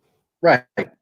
Okay. Perfect. So why do you need to assume and take it to the level that he doesn't know what's going to happen? How would he know the cross was going to happen if it's not? Yeah, that's a good point. How did he see so far in the future to know that the freaking Romans were going to stick him up on a cross, tree? You have to make Calvinism true for this to work, because now you have to say he made them kill Jesus. He's micromanaging reality, bro. Okay, let's roll with their example. So their example is like we've already discussed this actually. Right. But we'll do it. So we'll say the Old Testament. We'll just pretend. Okay. We'll put on our pretending caps, And the Old Testament describes Jesus coming in 6 BC, Jesus dying about 30. Let's say it also describes the Romans. The Old Testament, is well known for talking about the Romans. We'll say that there's some sort of cross, and then we'll say that there's like a crucifixion and a betrayal. We'll add all those things together. We'll pretend the Old Testament talks about all those things. How might God do that? Does God have to? Their only answer to this is God must control all things. I don't know about that. How about if God's deciding when Jesus is born, he could just, I don't know, the 6 AD thing's pretty good to hit. Israel was conquered by the Romans in 6 AD. So God wouldn't have even had to have a specific time frame in mind or anything like that. There's no 6 AD prophecy. We could even pretend that there was a 6 AD prophecy. And so God sees this people group called the Romans, and he entices them. He says, hey, go take over this Israel place because it's a fertile place. It's right between, Turkey and Egypt, and it's a good thoroughfare. He could entice the Romans to take over the country, and then he could grab a peasant lady and birth Jesus. I think there's plenty of peasant ladies going around. I don't think there's any Mary prophecies like there's going to be a lady named Mary who has Jesus. Mm-hmm. He grabs a random peasant lady, can birth Jesus, and then he could tell Jesus how to do things in such a way that the oppressors want to kill him.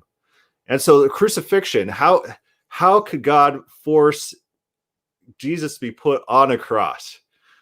Well, he could have inspired someone maybe to build a cross and to torture people in that way. I mean, that's not uncommon form of torture, putting people on poles or trees or something like that.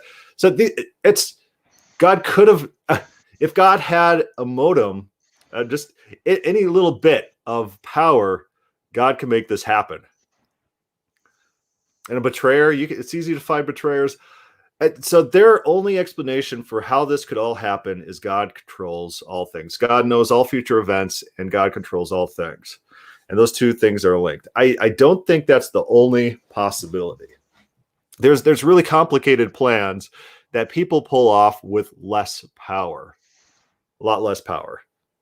Yeah, I think what it comes down to, the fundamental problem they have is that you can't really use any events to prove the Calvinist case, because there are just so many different ways you can fulfill whatever prediction that there is, right?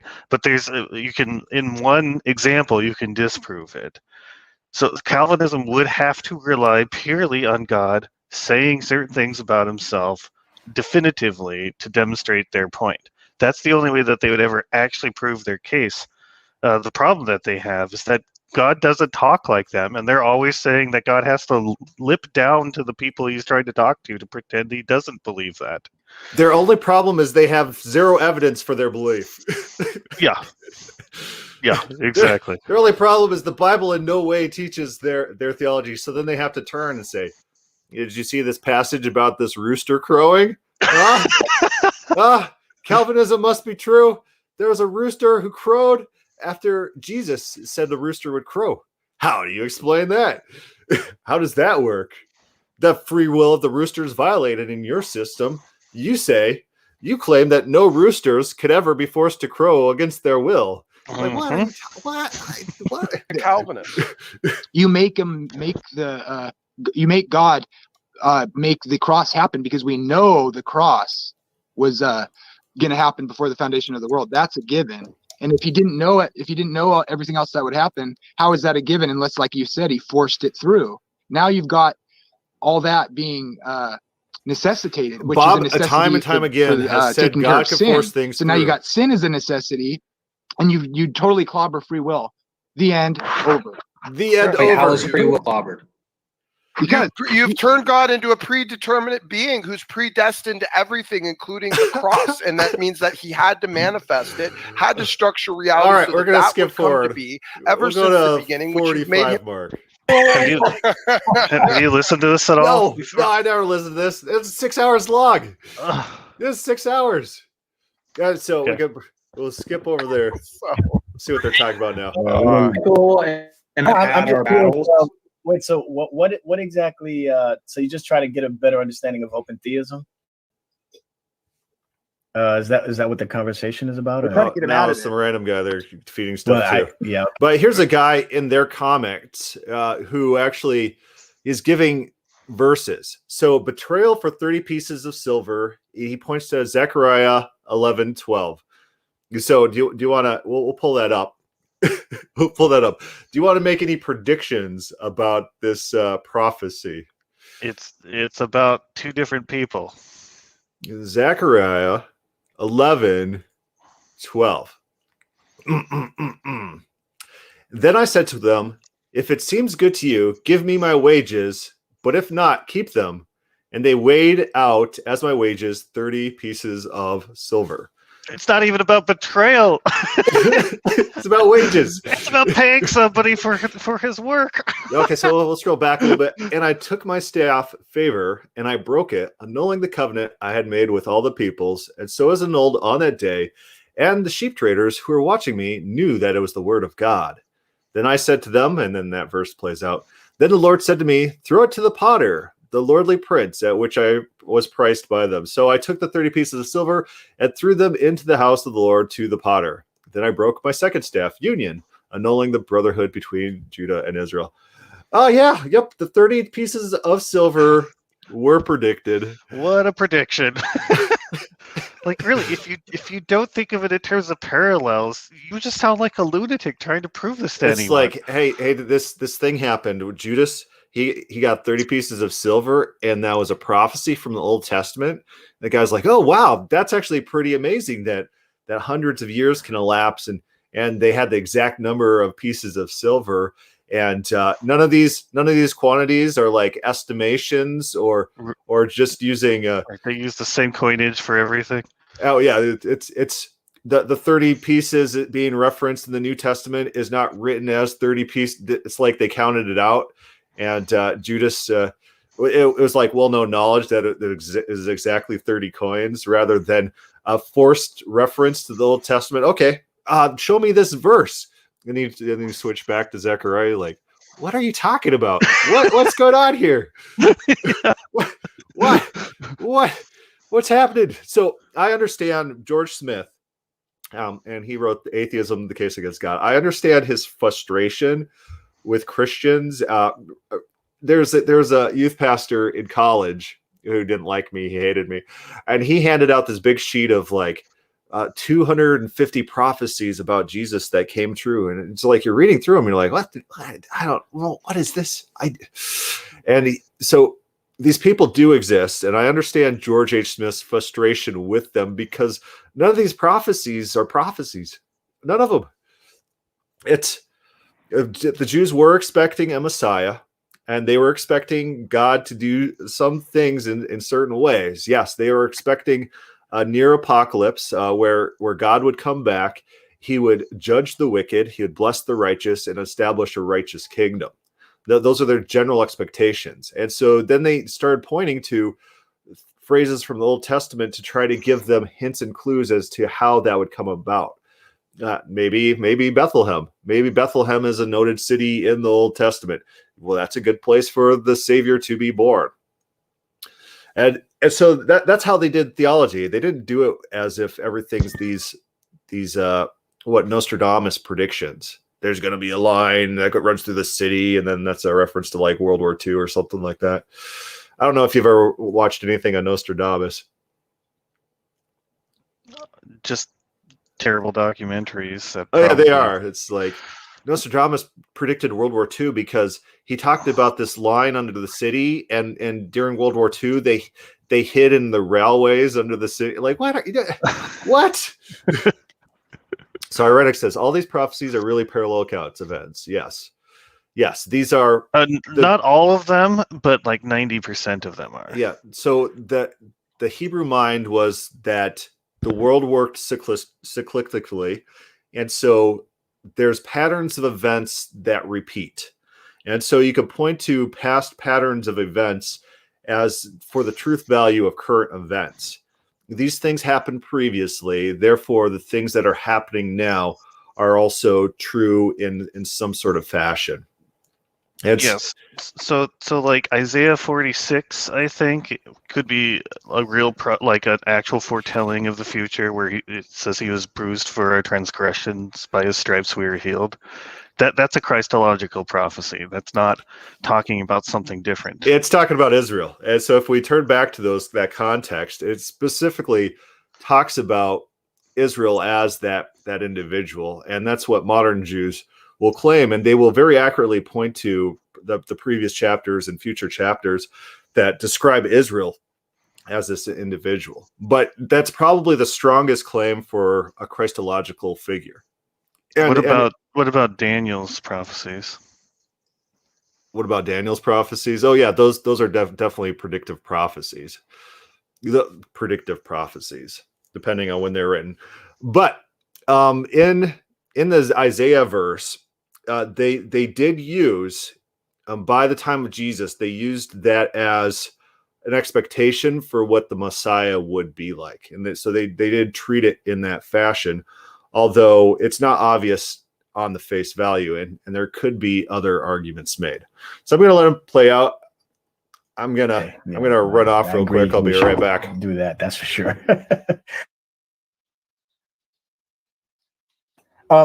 Well, I don't know. I mean, I was just kind of listening in, just trying to make sense of where everybody is.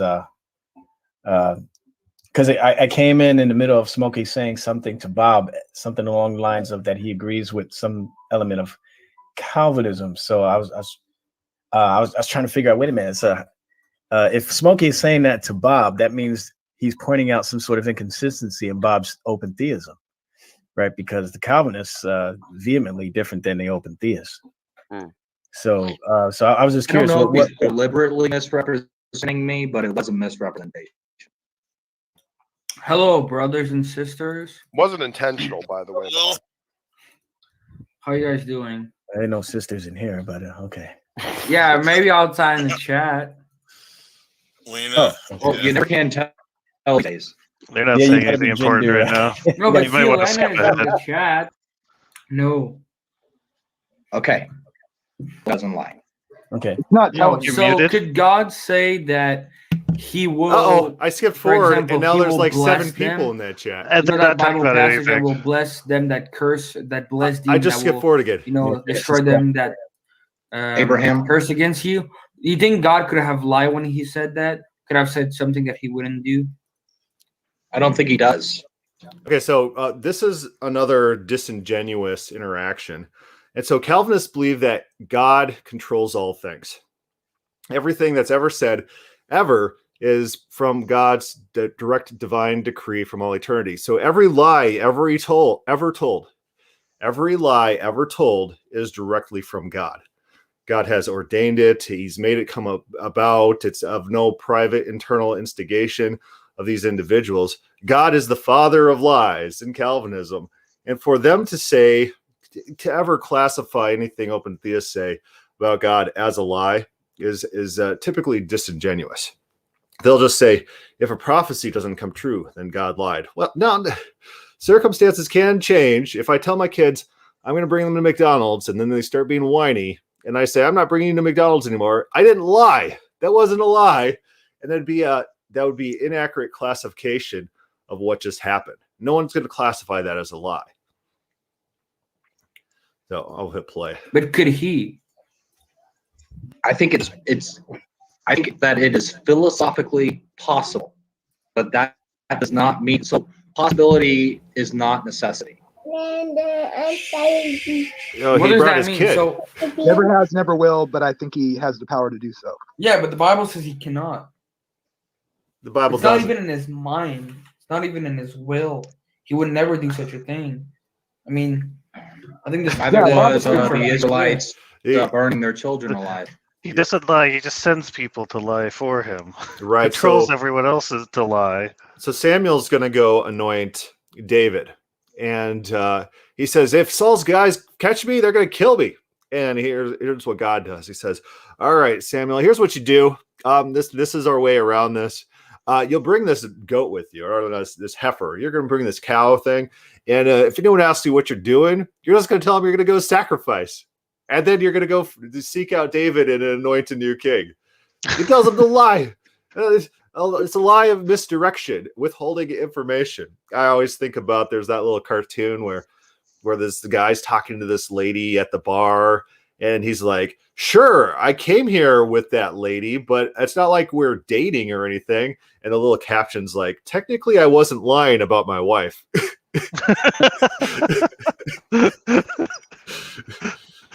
So it's, yeah, he in lying spirits in the Ahab circumstance with 1 Kings 22, he sends lying, deceiving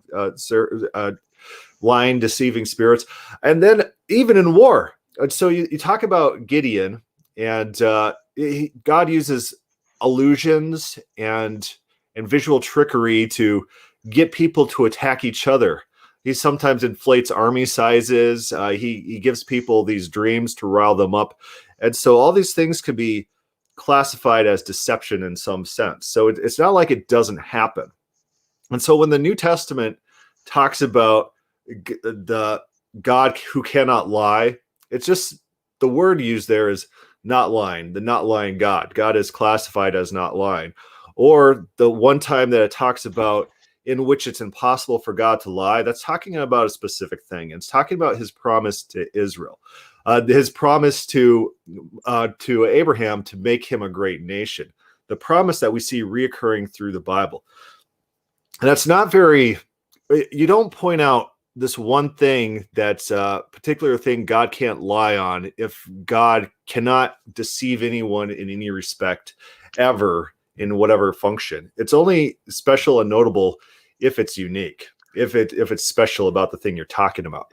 It's also inappropriate to think it's a lie because of the way that the language works. He makes it clear in Jeremiah 18 that many, if not all, of his prophecies are conditional statements depending on the actions of the people. Which is the same thing as you saying, I'm going to take you to McDonald's. They think it's implied that it's a conditional statement based on their behavior. They're not surprised, really, that you decided not to take them to McDonald's. Okay, yeah, go ahead. They're not going to call you a liar for that. What you were saying depended on their behavior. So are you familiar with the time that God takes a conditional prophecy or an absolute prophecy or absolute statement and then makes it conditional? How do you make it an absolute statement? Okay, so listen to this. This is coming from 1 Samuel 2:30. Well, this is Eli and his household. Eli's sons become evil. I'm sure everyone knows a little bit about the story, but here's what God says. Therefore, the Lord, the God of Israel, declares, I promised that your house and the house of your father should go in and out before me forever. But now the Lord declares, far be it from me. Those who honor me, I will honor, and those who despise me shall be lightly esteemed. And so he took a promise which had no conditions on it. And he had promised this. And then things start to unfold in the world. And he sees Eli's wicked. And he's like, remember this promise I gave you? It's going to be conditional. I don't care what I said before. He says, far be it from me. He says, now I will act towards you how you act towards me. Because this unconditional promise thing's not working out here. Wow. So Calvinists, they have a hard time with this because this is not one of those things where, oh, there was implied conditionals in the original statement, because or else he wouldn't have to change it to a conditional. Right. The original statement is a promise. It's absolute.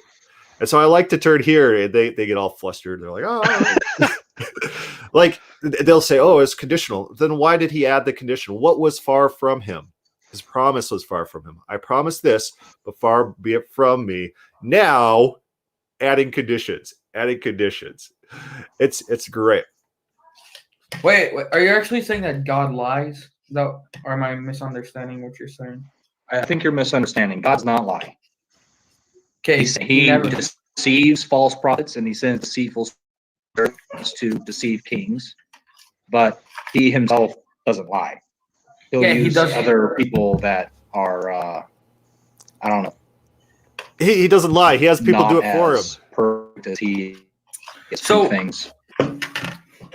So correct me if I'm wrong, Bob, but here you're trying to say that God, if he wanted, he could sin, but he doesn't desire to sin. Is that what you're saying? If he wanted to, he could. Oh wow. Oh Well, wow. that doesn't make sense, because if God could sin, well, when he would interact with this creation, he would always sin because of the wickedness that there is. He would be corrupted by that No, wickedness. no. What? No, if What is he wanted talking to- about? Okay, so if God could sin, here's the claim. If God could sin and he interacted with the world, then God would always sin because I He's guess- interacting with people. the world That's what is he said. sinful. Yeah. Yeah. And this is their mindset. It's like you're gonna have to walk me through that, buddy. He could.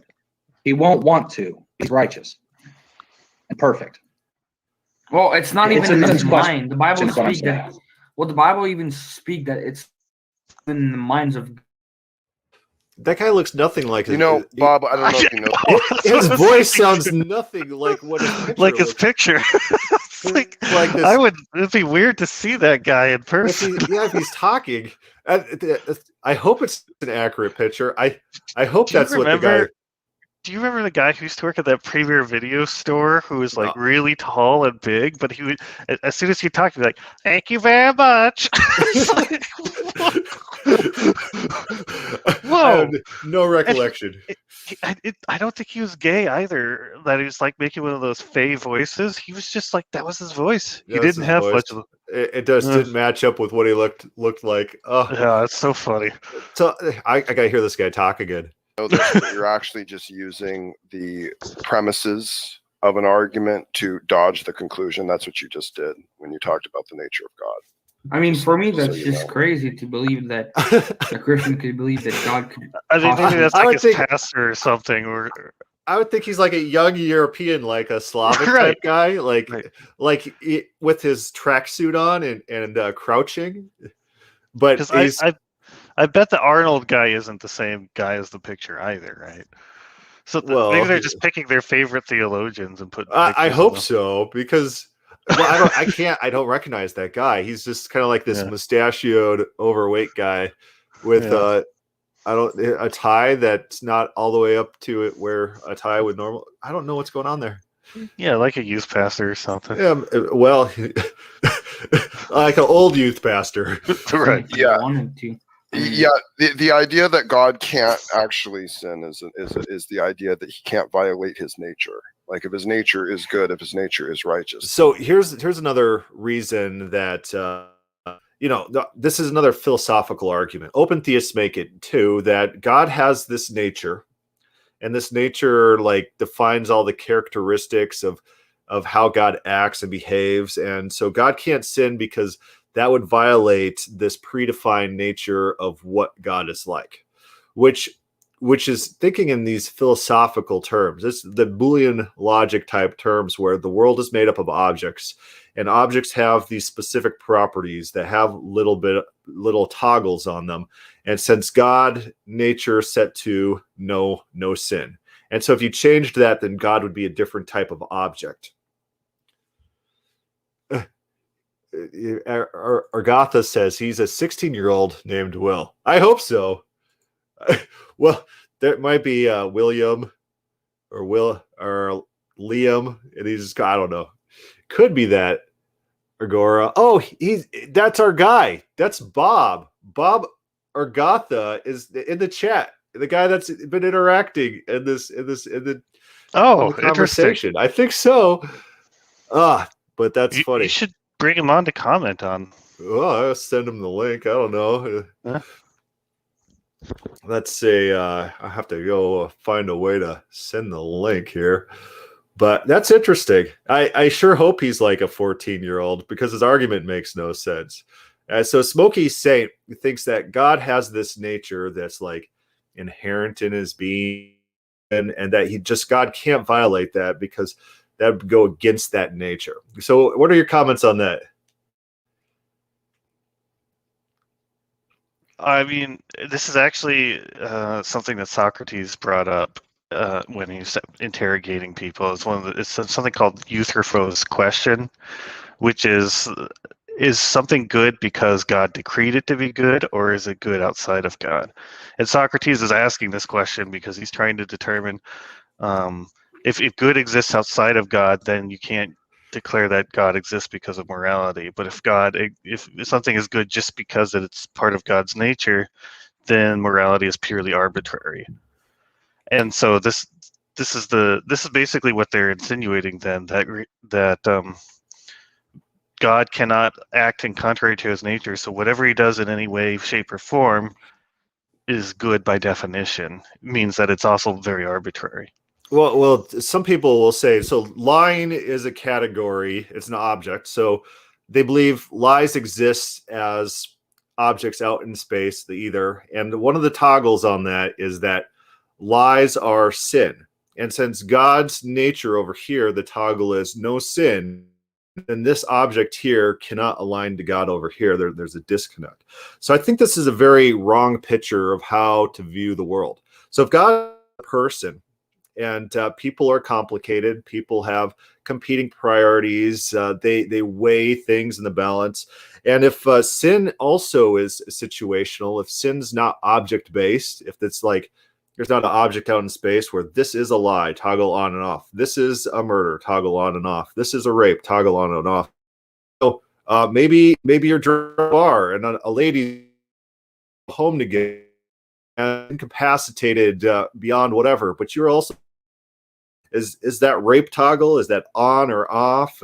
What if you're in war, shoot someone? But what if there's an enemy who surrenders, but you have no way to get him back to where you staged the enemies, and there's a likely chance he's just going to rejoin the enemy side, and you shoot him? Is that a murder? Is that a toggle on and off? If sin is less of an object-based thing and more of just a loose classification of the reality that we experience, then you could claim that in certain ways you could classify some of the things God does as sin. You could classify it as that. It's not an object-based existence that Smokey Saint really wants us to have. That makes sense?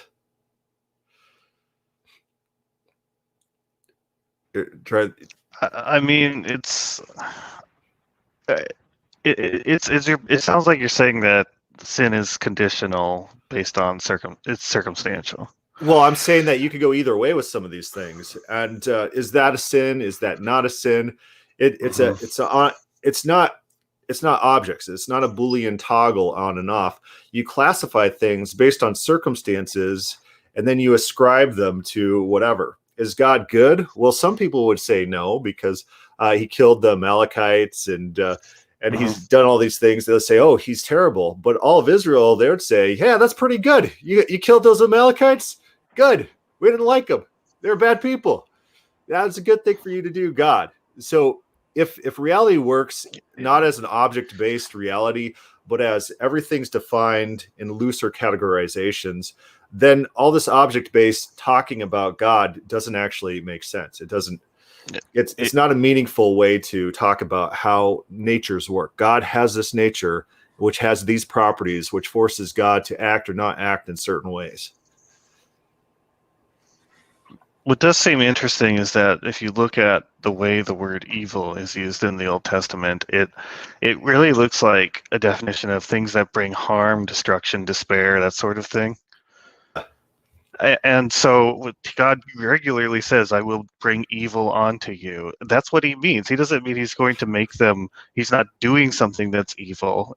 That's not what he's saying necessarily, that he is being an evil person. He just means that evil is another way of saying I'm damaging you, harming you, making you suffer. And he's doing it because they were wicked.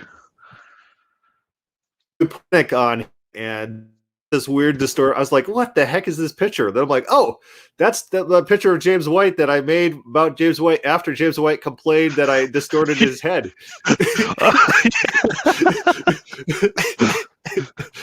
Yeah, that was not voice? Yeah, I'm here. That's so funny. Oh, James White's like, this guy, he distorts people's heads. the humanity. What a child! So, any comments, Refuting? I assume you've watched a lot of this already with us. Didn't you watch like 2 or 3 hours of this already? Yeah, I had listened to the thing, just about an hour of it. It was just repeating the straw man like you were talking about. I mean, this Smokey guy was. I mean, I think it'd be great. No offense to Bob, but probably like you or many of us, we were listening and thinking, man, all these points are so easily answered. If you could just get them to pause and let you explain it, But, well, do they pause and let you explain? Yeah, it's a 6 versus 1, right? They just run them over. Yeah, usually if it's 6 versus 1, you might not have enough time to sit there and explain every single point. Yeah. And the Smokey guy likes to really talk about what he believes, and he really likes to talk about what Bob believes. Here's Bob. Bob's now in the channel. So, Bob, Smokey Saint told you all about what you believe. That's what we've been getting here. Yeah. He said, you believe this. And you're like, no, I don't. And then he's like, yes, you do. You're like, what are you talking about? So what were your impressions of this conversation? Frustration. Frustration. He's like, you're like, can't have plans. Oh, you have to be. If God has plans, Calvin, what? What is this? And so I might have, if I was in the conversation, I might have just screamed that out. What are you talking about? That's absolute nonsense.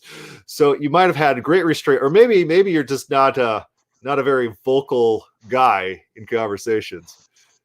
No, I can be vocal. Veckel in particular, the guy in the middle on this thing, he'll get me agitated eventually. I don't know if he does in this stream, but we've had several conversations, and I tend to get aggravated talking to him. But hey, Bob. Excuse me. Hey, Bob. Do we know each other from Google Plus days? Do you know me, Irenic Pelagian? I don't know. I didn't start doing like online religious interactions until I don't know, a few months ago. It just has to do with Tackle and G Plus groups that we've been involved in for years. So okay, so I was just curious. So you said our Will friend until recently. Yeah, our Will friend, he's not this old dude with a mustache. He's like a young Eastern European, it turns out. That old dude with a mustache is one of our friends on our channel that lives in New Zealand. His name's Gavin Hurleman.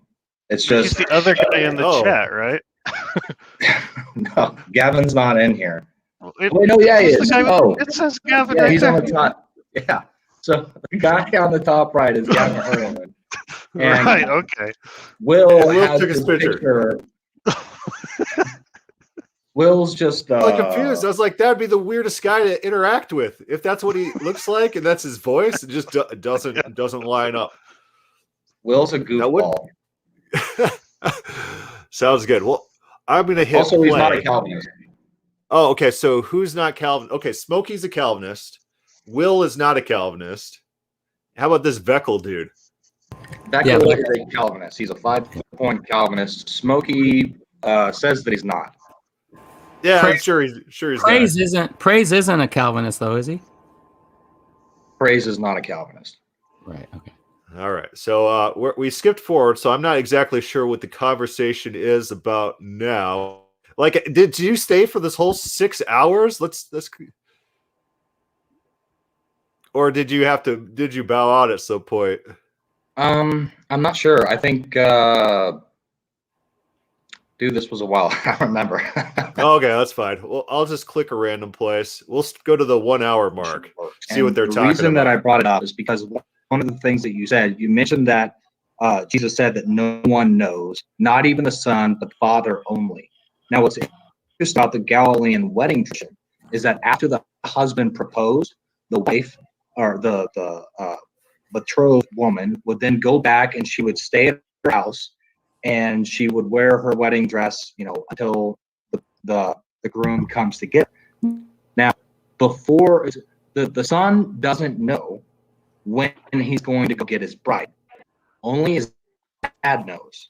His dad has picked a date, or is going to pick dates. So the son starts building an extension to the father's house. It's the Galilean tradition, the Galilean wedding tradition. The son will go back to his dad's house, and he'll start building an extension to the house, and then he just keeps working on it. Is that just audio there being choppy, or is that like just me on my end? I think that was Bob's signal at the time it was recorded. Yeah. So basically, you're telling them that God can make plans that Jesus doesn't have to know about. I think that's the point going on there. Bob ran off. That usually in the middle of the Yeah, night, you ran off. says, "Hey, go get your bride." And then the son gets up and then he runs out in the streets and he starts blowing trumpets. And then everybody comes out because they know that he's going to go get his bride. And it's really a thing. It's a really exciting documentary. But that was the reason that I brought it up, because in the Galilean tradition, only the father knows when he's going to send his son to go get the bride. That's a nice typology, and I hope you're not saying that diffuses the actual statements in it. It's just a typology. I think are you diffusing the idea of the statement that the father is saying that when he knows that he doesn't actually know? No, I just think it's awesome. Just checking. Okay. All right. Just checking. All right. Praise. Go ahead, bro. You wanted to share something. Yeah, I just want to see how Bob would exegete this passage. It says that the blood of all the prophets, which was shed from the foundation of the world, may be acquired for this generation. So do you suppose that really doesn't mean that, Bob? Or how would you exegete this passage? Oh, I'd like to hear Bob's answer on this one. I think it says all the prophets since the foundation of the world, their blood is required of this generation. That's so not do you even see God problematic. as showing that God knew that God understands and knows already this before it even happened? Yeah, What? exactly. No, he made Yeah, this is a something statement foreknowledge. then. See, here's their argument. You see them referencing all these past events. See, doesn't that prove God knows the future? What? What? I think he doesn't bring it up, but internally he thinks that if God can predict anything in the future, if God can state something that will happen in the future and it happens, that means he must have known it perfectly. He couldn't Yeah, have but this doesn't even say planned that. it. This is just this is an account. Like, you take all the prophets which have died until now, add them up, and that's going to be part of you guys. And so they're reckoning in past events. It's not even about the future. We're just attributing to God an ability to keep track of all the prophets. Can God count, or does God even have to count for this? Could it be just like a general summary? Could it be an idiom saying all these people who have died? That's going to be on your hands. You're going to have to pay for that. And it's not about the future. And so their argument, it seems like on the face value, ludicrous. And the fact that there's 6 of them, 5 of them right now in the chat, and none of them, do they ever call each other out on their terrible, awful arguments? Does that ever happen? Not in my experience. They'll double down for each other. They'll protect. I was once, a story I like to tell. I was once interacting with 2 Calvinists, and the first Calvinist believes that the entire Bible is consistently teaching Calvinism. The second Calvinist believed that the Bible is progressive revelation. And so how God's described in the Old Testament represented how the people viewed God at the time and didn't necessarily reveal the full picture of God. So that second Calvinist would agree with me in my description of what the Old Testament's saying. And that first Calvinist was arguing with me about it. Who do you think that second Calvinist he came in to defend in the discussion? Was it me or was it his Calvinist buddy? Because I'm saying the same things that Calvinist number 2 agreed with, but I'm debating Calvinist 1. And Calvinist 2, of course, came to the rescue, white knighted for his other Calvinist friend. It's the intellectual disintegrity is astounding. And he made a statement then that this generation is going to be required the blood of all the prophets. They're going to be Yeah. punished for Good job. all of the prophets since the foundation of the world because they rejected him. So that God foreknew that? Because the Bible speaking, Romans 9 says, for whom he also justified, he predestined them. So There's something wrong with, do you guys hear something wrong with my mic? Yeah, your mic is Yeah, cutting it's off. just cutting Yeah, out. you're a little robot-y. I mean, we've been able to hear what you're saying, but it is kind of, yeah. Maybe try to leave the StreamYard and come back in. Sometime I fix the problem. Yeah, and Bob's exegesis makes no sense to me there. That isn't in line with me at Well, all. Brother Craig, can you go to Ephesians 1, 4, and 5? I actually showed this last night, but it Yeah. didn't really work that good. So. I mean, I cannot believe that Bob doesn't believe They that God just is have like omnipresent. that Pavlovian response with the bell, where every time you hear the bell, the dog gets hungry because you trained the dog to do that. Yeah. I think every time they see the words from the foundation of the world, they have a Pavlovian response to Yeah, think their mouths start foreknowledge. watering. They're like, oh, this must be my theology. It's like, what is the verse saying? What is the verse actually saying? Presence. I mean, that's heretical at this point. So now they're switching to a different verse. Yeah. Well, guys, this is why I try to bring this stuff up when I notice it, is because, well, number one, it needs to be addressed. Number two, it's good for the community. A lot of people don't even know that these perspectives are out there. And, if you're not aware of it, then you're not on guard from it either. And, that's negligent on our part to not be, aware and to be kind of addressing these things that seem to pop up. And I do pray over this stuff. I ask for God to kind of just put stuff on my radar, as it seems to be addressed or be given focus. And that's just kind of how the channel flows. And this is just kind of where we're at right now. But I'm hoping that really, number one, it's going to be helpful to Bob, but also. So what were you saying? That's why I'm also always careful to warn people about Calvinist and Calvinism. Yeah, absolutely. That's for the whole, audience. To be able to see us unpack it and work through it and see where, it either succeeds or fails. This is for everyone's benefit. I think it's a massive philosophical failure. And by the way, These are one of those I have not statements yet that got cut an both answer. ways, but people don't, they don't want to apply it to their own beliefs, right? yeah. No, Smokey's perfect. Every bit of his theology is 100% absolutely correct. And I know this because if you disagree with him on anything, he gets really mad at you. Is this guy a heavy vapor or something? I think I know the type where you have a person who basically vapes a lot or takes pipes and stuff, and they feel like they're very philosophical, that they sit and think. They're like, oh. And they sort of live out this sort of arrogance about who they are. He does and seem that everything they type. do. Yeah. I know exactly what you're talking about. That's pretty funny. So he's got pulled up Ephesians, right? Ephesians 1:4. And this is Paul addressing the people in Ephesians, of course. And he starts out, I'm going to pull up my version. I'll just kind of read from his screen. Blessed be the God and Father of our Lord Jesus Christ, who has blessed us with all spiritual blessings in heavenly places in Christ. And of course, all is an idiomatic expression. I mean, he's blessed with a ton of blessings. Accordingly, as he has chosen us in him before the foundation of the world, that we should be holy and without blame before him in love. And so what's going on here? The Calvinists are going to take this and they'll say he's choosing individuals. Does Paul, when Paul talks about salvation and he talks about his theology, I don't often see him talking about individuals. He'll name individuals when he talks about individuals, but when you turn to places like Romans 9, 10, 11, it's always the Gentiles and the Jews. And he talks about people in collective senses. And so what does choosing us in him before the foundation of the world mean? Does it mean picking individuals? Well, it's legitimate. It's legitimate if they want to hold that position, but it also could be about group status. God wanted a priest nation, Israel. Does he need to know the name of every single individual in that group status?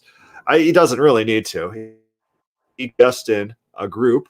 I want children. When I was in my 20s, I was like, I need some babies. I want a bunch of babies. It really didn't quite matter who they were. I didn't know their names, but my babies. Then I'd take my babies and I'd teach my babies things, and we'd go on trips together, my babies. And so I've chosen this group to do specific things in the future before they were born. It's I don't Can need I to know. interrupt? Yeah, go for it. Yeah. So, and then now, any one of those children, like, you know, your wife and you didn't know what child would come out. You knew, but even though that's the case, once that child, now that you have it, you could tell that child, your mother and I chose to have you. Yeah. You know, and that, you know, that's an individual, but, you know, I mean, before you're born, I loved you. Yeah. It didn't matter who he was. It would apply to whoever came out, right? I mean, and the really nefarious way that they like to phrase these things is Paul in how he writes and what he says, he's attempting to reach people, to get people to join these groups. So he's attempting to recruit for these groups, and they want to pretend it's about individual lists of names. Paul is trying and these groups and who this applies to. And so they're treating it in a very not natural way, I would say, in a very, just like they treated those other passages, must mean our theology because we really want our theology to be true, and no other reading is acceptable. I don't think it's about individuals. It could be, it's a possibility, but it's not the only possibility. It's probably not the best possibility. It's us in him. The fact that it does not solve the moral culpability. You're saying, Bob? Yeah, it's us in him. It's a group statement. It's a group conditional of those that are in him. Yeah, and who's he talking to? All future generations. He's really just talking to his audience. You guys were chosen for this group and him. along with what you were saying before, the issue of evil. Bob's not there. Paul often, I mean, he's always using the plural form of you, right? Or, you know, so right. And so you don't find this individual list of names. No, in the video that we're watching, Bob drops out so that he could rejoin and try to fix his microphone. So that's where we are in the video. The way that they seem to think it does compared to Calvinism, it's the exact same issue, because then you still have to explain away the fact that it's micromanaging reality, but supposedly based upon an a priori presupposition, not micromanaging it to the prediction of before the foundations of the world that this lamb was going to be slain. It just makes no sense. There's no actual philosophical consistency in the application whatsoever. And by the way, you have the same problem of evil. You don't solve it. You still have to explain away about the idea of how God, micromanages reality along the pathway of the manifestation of sin and evil. You do not solve it. You do not remove it. Yeah, pause. So this gets back to what you guys were already talking about, or Chris, how the culpability of God issue. And I thought this part of this discussion is kind of related to, and I think I agree with you. There is, you can't eliminate God completely on open theism from this attack of, the argument, that's being brought here. Yeah, absolutely.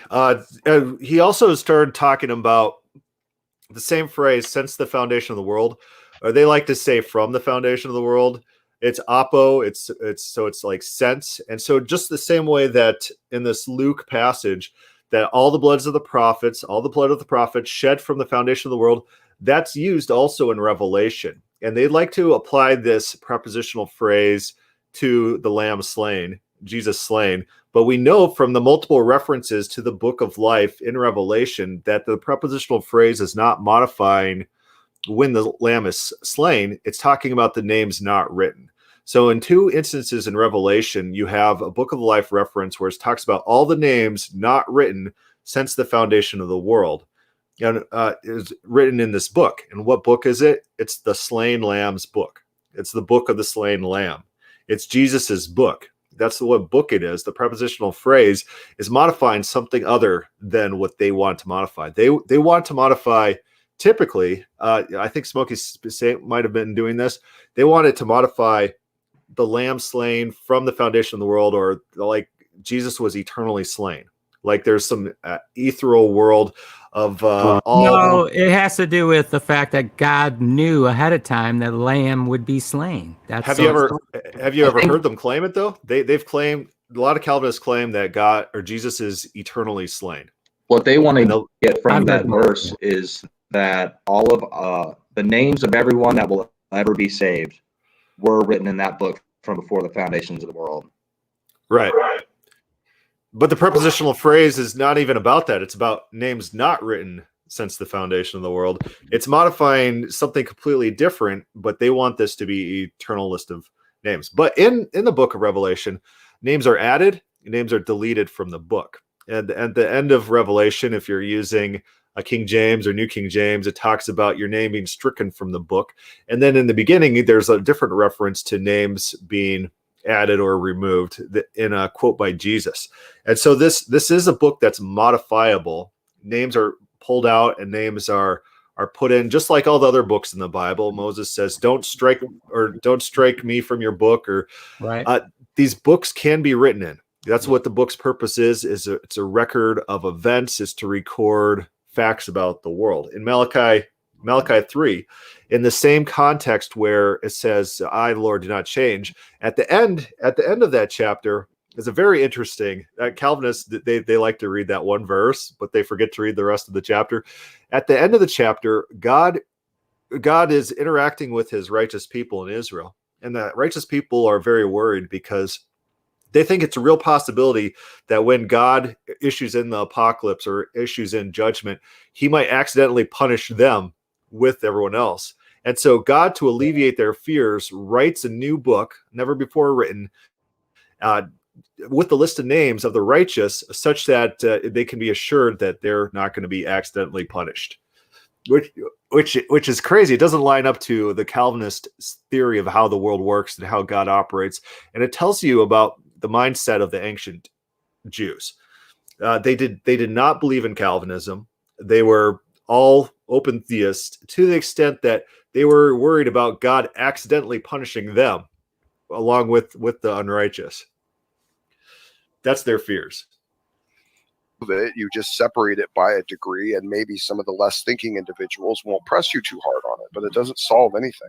Yeah, also, like, Notice the loaded language. If you guys went to the those Bible unthinking where, individuals. Christ says, "My time has not yet come." So if God doesn't know everything, how does the Father? Well, yeah. Well, the ideas from open theism is that they are basically saying that God is, for the most part, really, really good at guessing.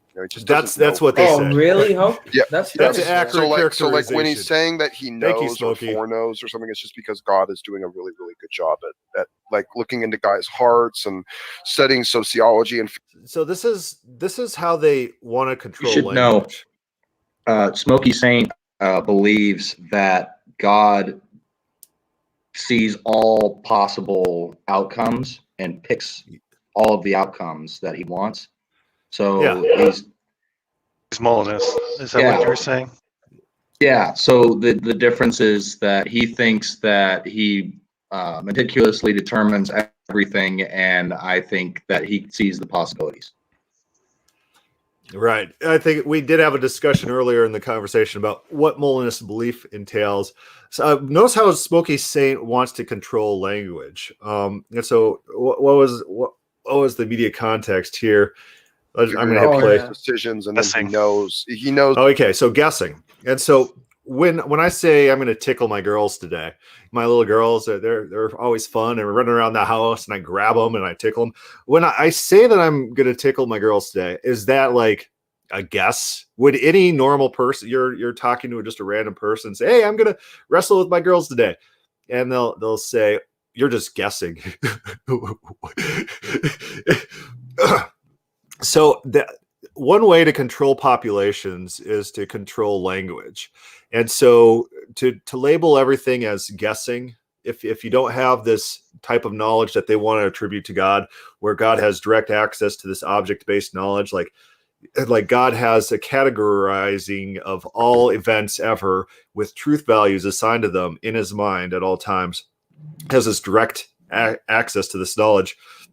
If he doesn't have knowledge like that, then they don't call it knowledge. They just call it guessing. So in their estimation, our day-to-day activities, everything we do, can be considered guessing. We're guessing on everything because we have imprecise access to information to make decisions. Every single decision we make for the future in this system that he's setting up, he would call guessing. But of course, he doesn't do that. He only applies it when we're talking about God, because he understands there's a negative association with the word guess. And he wants to associate that negative association with open theism. And so he needs to do that in applying a dishonest and disingenuous. Yeah, disingenuous. He wants to use that word in a disingenuous way when dealing with how open theists view God. It's just, it's terrible. This is why I'm losing my words here. This is why I think bothers me is that if they're wrong, let's say that we're right and they're wrong, he's making fun of God. Yeah, it's really dangerous. Matt Slick does this too, and he's like, "Oh, here's 10 things the open theists say about God." Maybe I could Google that article. He's like, "Oops," and he's like, "Oh, I didn't see that coming." And so it's just like Matt Slick, he has just this list trying to mock open theists, mocking God. It's like, so Matt Slick, if open theism is right, and one day you have to account before God, that's not going to be a great article to splash on your little PowerPoint presentation of your sad life. I talked to him once. I don't like him. Oh no, he's an awful human being. He's terrible. What was your experience like? I came onto one of the streams, I think it was a couple months ago, and I told him that I had some refutations of Calvinism, and then we had a discussion for a while. Basically, it hinged on total depravity, and then no, it was 1 Timothy 4 verse 10. That's what I brought up, and then he went all over the Bible to show me how that couldn't possibly be true, and ignored the fact that, because I was saying that the atonement guarantees that everybody's going to get resurrected. So in that sense, he's the savior of all men. And he's like, "Oh, so you're a universalist. You're a Pelagian. You're a heretic." I'm like, "No, I just like, that's what the Bible says." So I was talking to LaRon, and LaRon, he's he's a Christian YouTuber, and he's like, "I didn't know I was open theist until Matt Slick told me." He's like, "I was talking to Matt Slick, and I was telling him what I believed, and Matt Slick said, 'You're an open theist,' and he says, 'What's that?' And then Matt Slick described what open theist is. He's like, 'Yeah, I guess I am.'" So Matt Slick will do this thing where he'll just call people names. "Oh, you say this? You aggressive must be this." categorization. Like in the Will Duffy debate, he called Will Duffy basically a Mormon like 7 times. He brought up Mormonism. It's like the debate's not about Mormonism. Will Duffy's not a Mormon. Will Duffy will argue against Mormonism, but he needs to associate labels with his opposition in order to poison the well. It's a poisoning the well strategy. Your person's just awful because look at this awful thing that you already think is awful, and now I'm associating it with you. It's this guilt by association or poisoning the well. And so the funniest thing in that, I want to see Matt Slick debate like a oneness theology guy or a modalist.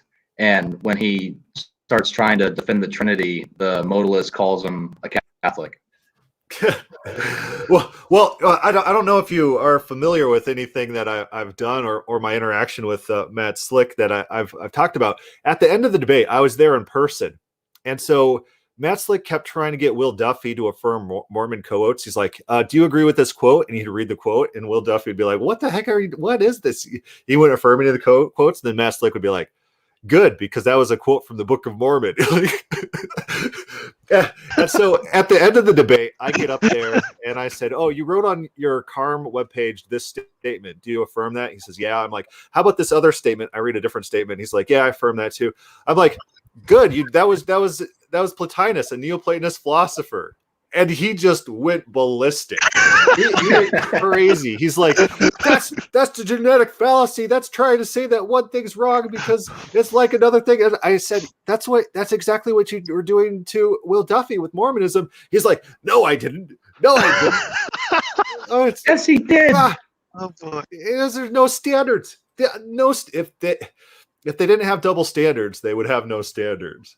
Calvinists will say anything that they have to back up Calvinism. Right. So I showed my boys the other day. My 4 oldest. I take them through like education lessons. I showed them one of the latest Michael Malice videos in which he's talking about how the left operates. And one rule of how they operate is their standard is, what do I have to say to make you do what I want? And that's how the Calvinists operate.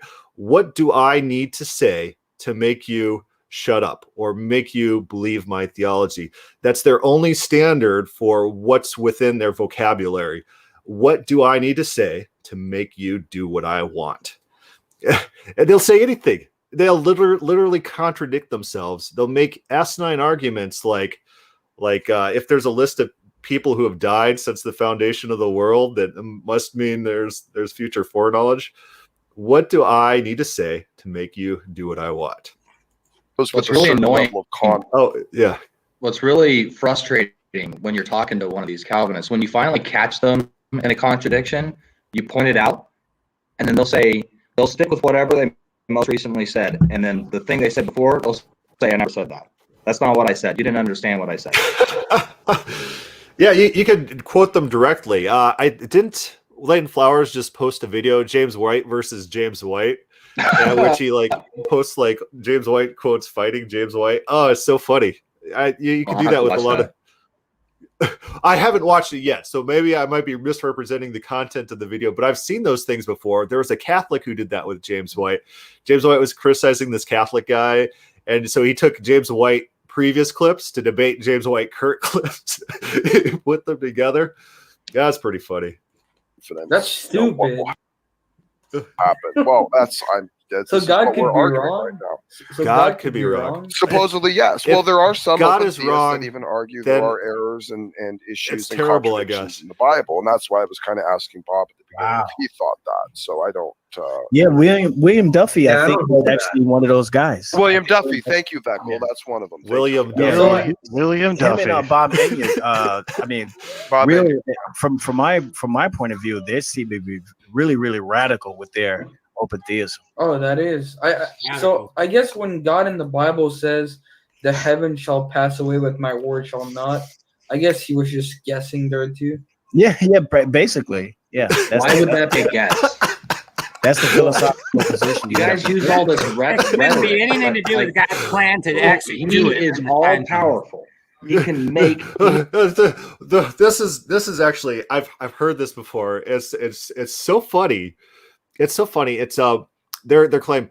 If God says the world's going to be burned up, how could he know that? Is that just a guess? Like, who else would be doing it? What? like that seems to be like the most basic thing God could have access to knowing in the future. Like, if he created the world, destroying the world should be like the most basic thing that God can do. And they're like, how does he know this thing is going to happen? I brought you into this world, and I can take you out again. Right. But I'm just guessing. And so I think your reaction in the video is perfect. You're like, what are you talking about? What's going on here? Anything that he wants to happen. Well, sorry, you don't believe that. Well, then that's Calvinism, dude. That's him predetermining and setting everything up to make sure it happens. What is wrong with you? Well, the thing that I find weird that he. What, you think God created the world? That's Calvinism. You're a Calvinist. How dare you be an open theist? If God created the world, Calvinism is true. God, you just got to accept it. He does it universally. Yeah.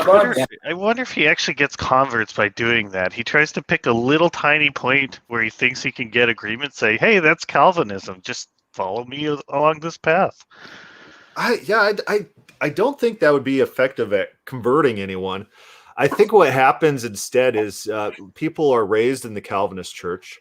they're exposed to these Calvinistic ideas, and for all intents and purposes, Smokey Saint is affirming these Calvinist things, even though he's like a Molinist or whatever.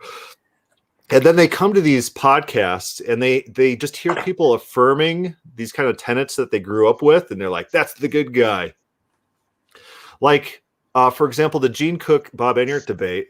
I listened to the debate, and Bob Enyart does a great job in the cross-examination. And the Calvinists in the comments are like, Gene Cook smoked him. It's like, really?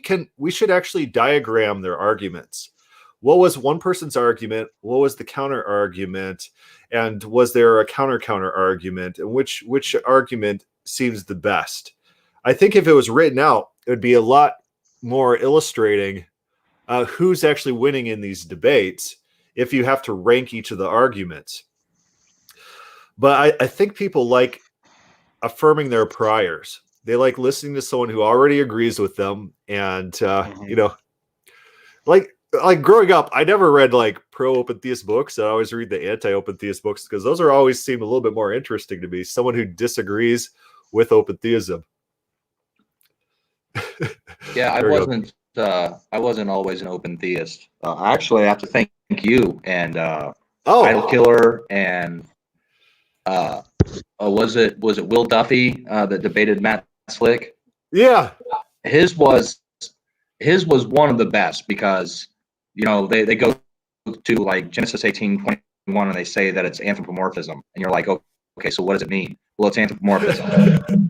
Okay, so you can't tell me what it means. So this verse doesn't mean anything. So let's go look at this other one where he says, Jeremiah 18, if I say I'm going to destroy a nation and then they repent, then I won't do the thing that I thought I was going to do. What does that mean? Oh, it's anthropomorphism. Oh, okay. Yeah. What does it mean? Well, it's anthropomorphism. So we should really talk about the history of this anthropomorphism claim.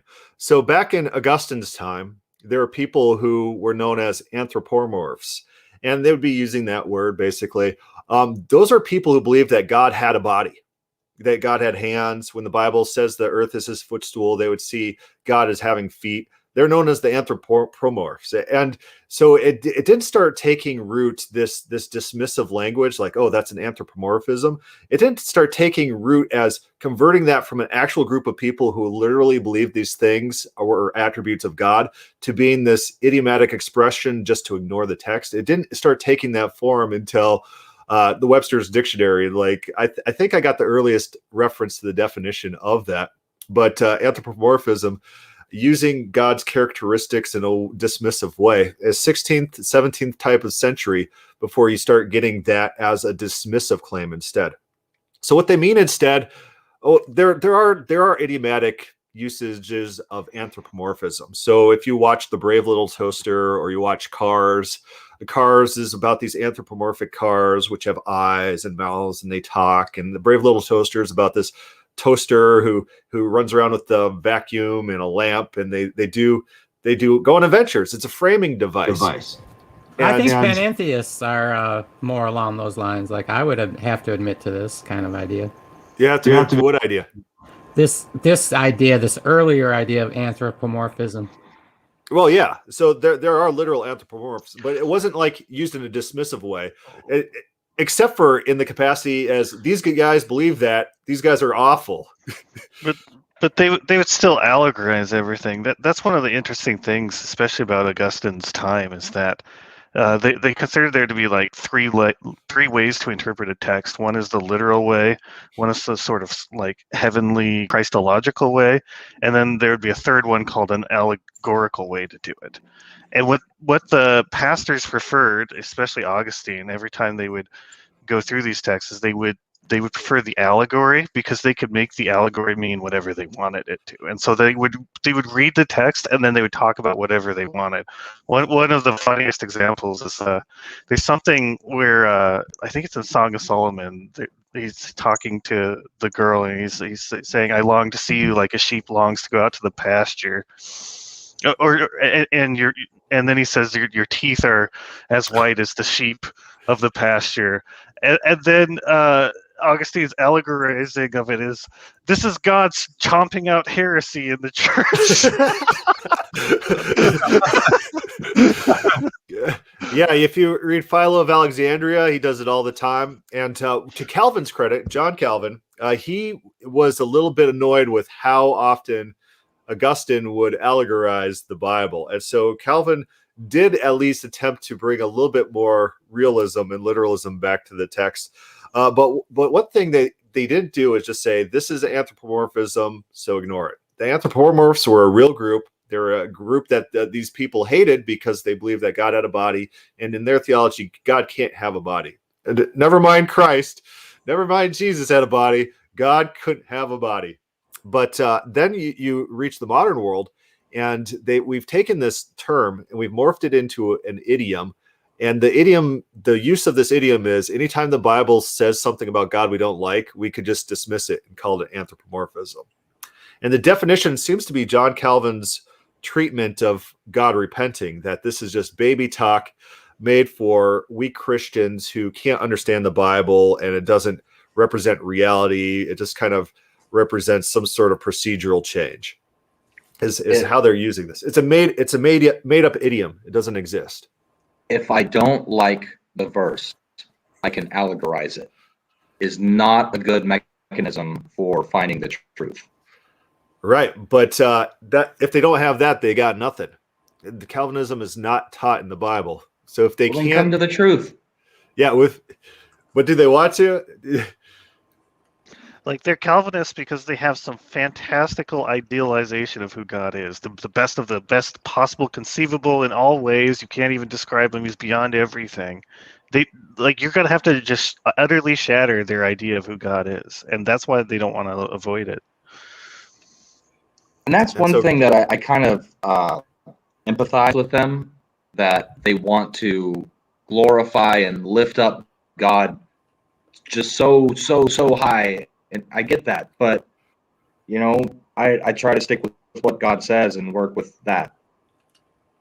But do they? Is that their goal? Because when you talk about, oh no, they want to lift him up, and I'm like, well, I just go with what God says. Yeah, but do they actually try to lift him up? Because they seem to be dragging him through the dirt, saying that that the Las Vegas shooting that the FBI still hasn't told us anything about, that was God's will, that all those people would die in those precise ways. The bullet trajectories were controlled by God. Everything, every horrible thing that ever happens, the gulags in Russia where unspeakable atrocities happen, that was all God's will and plan. So it's very degrading. But they care more about but that's a high Calvinist.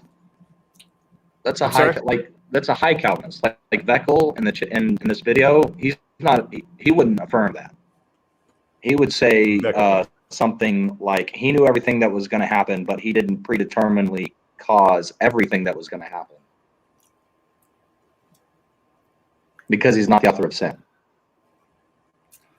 Well, at least he said it once. He may backtrack if I push him on. Well, yeah. So you need to when you're dealing with Calvinists, and if God's the author of sin, you need to get them to define their terms, because they'll basically describe God doing everything an author would do for sin, like coming up with it and planning it and making all the circumstances so it happens. But then they'll just add on, but God's not the author of sin. You're like, what? I wrote Lord of the Rings, but I am not the author of Sauron. You could tell if you're mod boss, you could tell people to go hit someone, take them out, but you're not the author because you're not the one who actually did it, right? Yeah, which is crazy because authors write stories.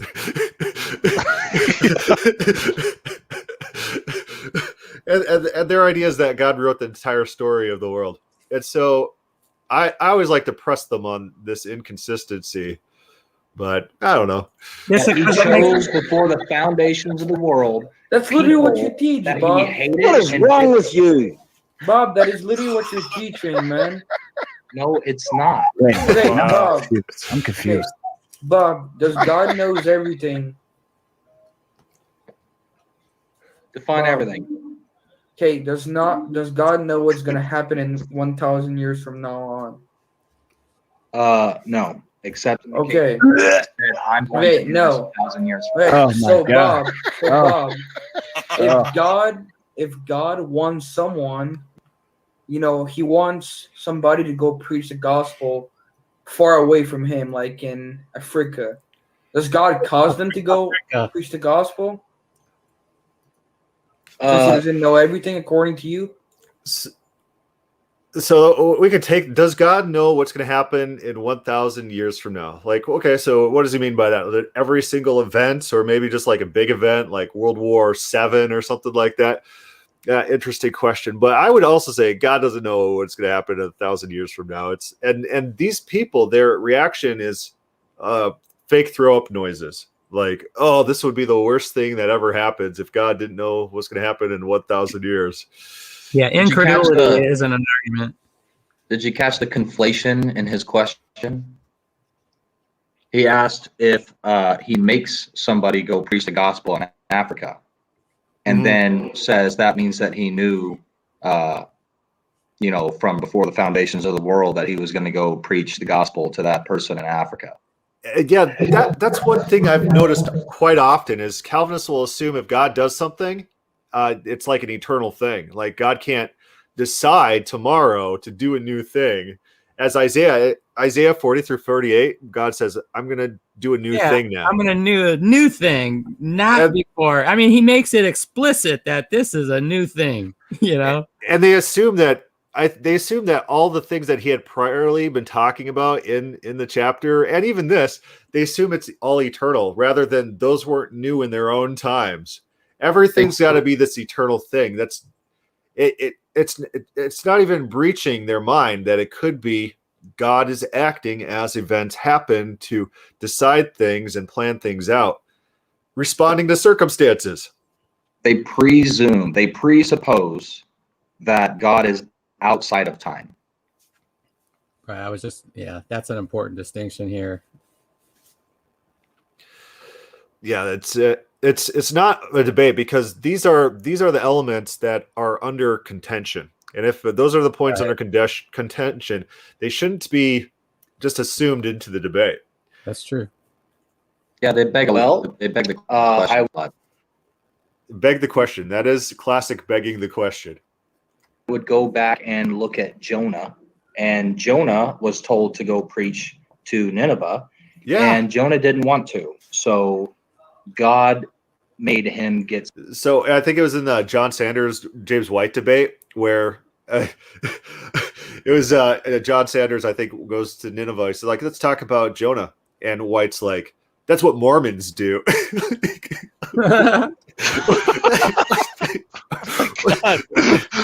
Like, what are you, like 3? Swallowed by a whale. And that convinced Jonah to finally do what God told him to do. Yeah. Could Jonah have refused there? He did. Probably, yeah. Not just, he did. That's the story. Jonah refused to go do what God wanted. That is literally the story. It's not Calvinism. He refused for a long, long time too. Like he sat in the belly of the fish, and he's like, I don't want to. No, I'm still. Even though I'm here, no. 3 days, no. You're trying to kill me on the sea. I'm still gonna rebel.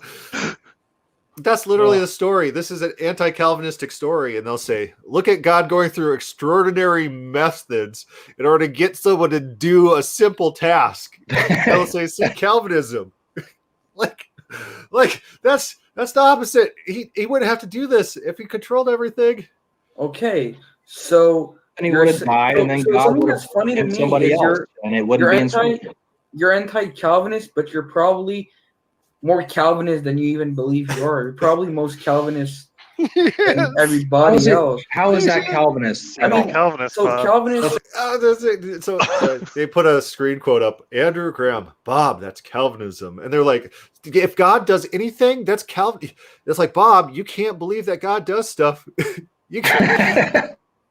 And Bob, you're in the video. You're like, how is that Calvinism? I don't think they're going to answer. I'm going to hit play, and we'll see. The fact that Job, it's hilarious. Could resist what God told him to do is not Calvinism. So Calvinists say that everything that happened is in God's will. You're saying that everything happened is God because God caused it.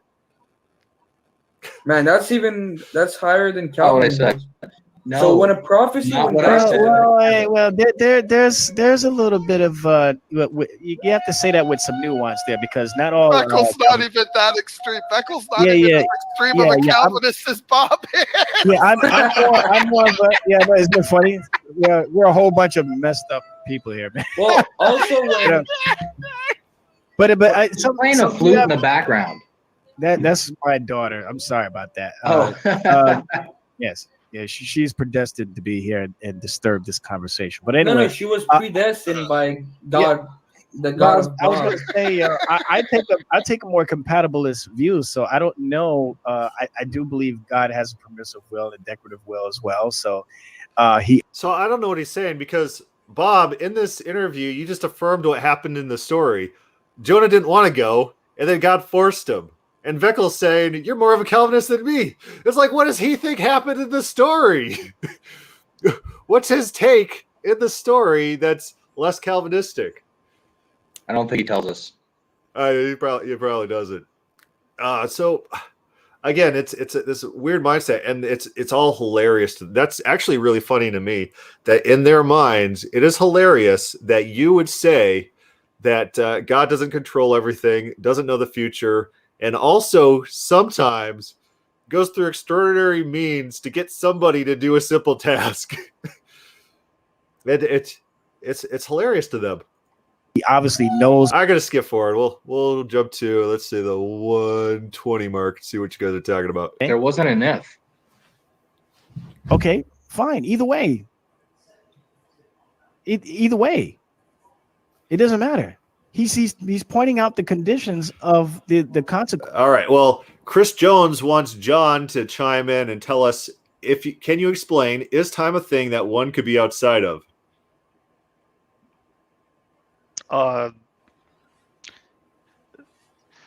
So you measure time through the change of spatial relationships. So there's no metric to consider time outside of space. That doesn't necessarily mean that it is, but all our measurements that you have require spatial relationships. So you have to be inside space to have time.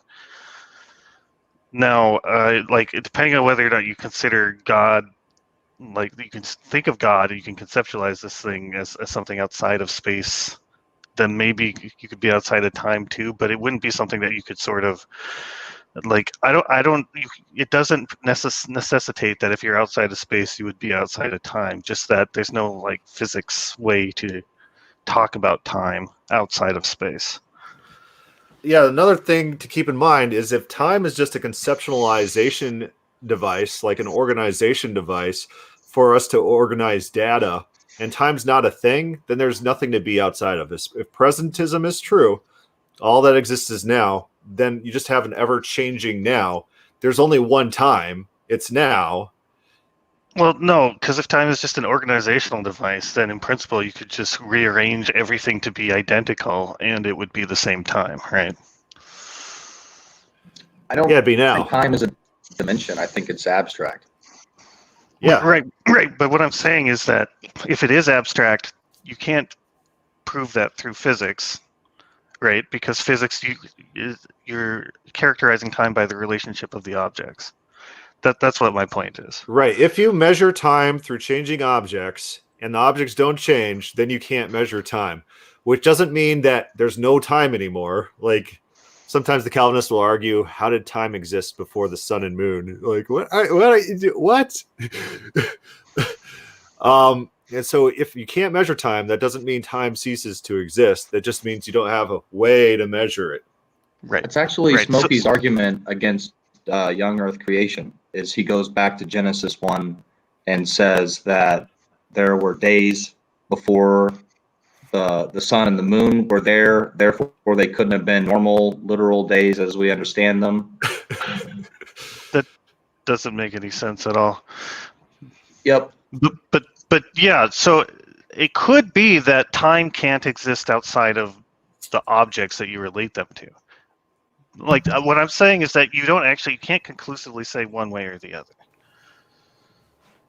But if you're going purely from a perspective of physics, then the only thing you could do is talk about it in terms of the physical world, which is relating it.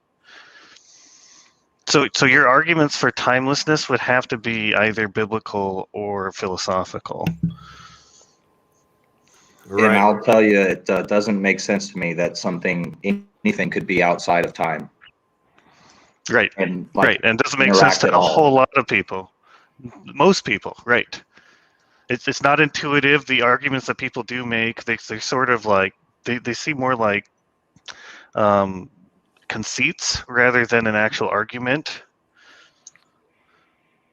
So I'm kind of with you on that, but I don't I'm just trying to look at all the possible, it's not logically incoherent necessarily, but there's no reason to think that way.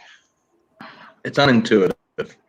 Right. It is unintuitive. And so it's so unintuitive that it's not a consideration in the biblical writers.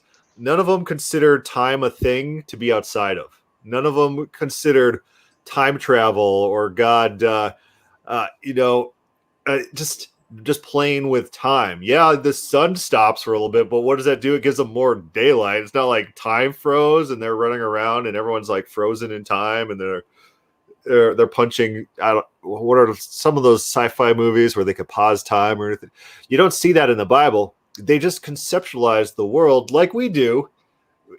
Our day-to-day experience was their reality. They didn't care about these things. It wasn't part of their vocabulary. It wasn't a consideration. It's not part of their theology or worldview. It's just not in the Bible. Consequences of these things that you do that are contrary to God. So whether you want to put make it an if statement or not, it doesn't change anything. There was no condition. It doesn't change God's nature. It doesn't show that God learns something. That's the problem. You're coming in it with the presupposition that God is learning things from his own creation. Yeah, that's critical. All we're seeing here is God not doing something because of his creation obeying him. After he stated that he was going to do that thing. Read Jonah 3:10.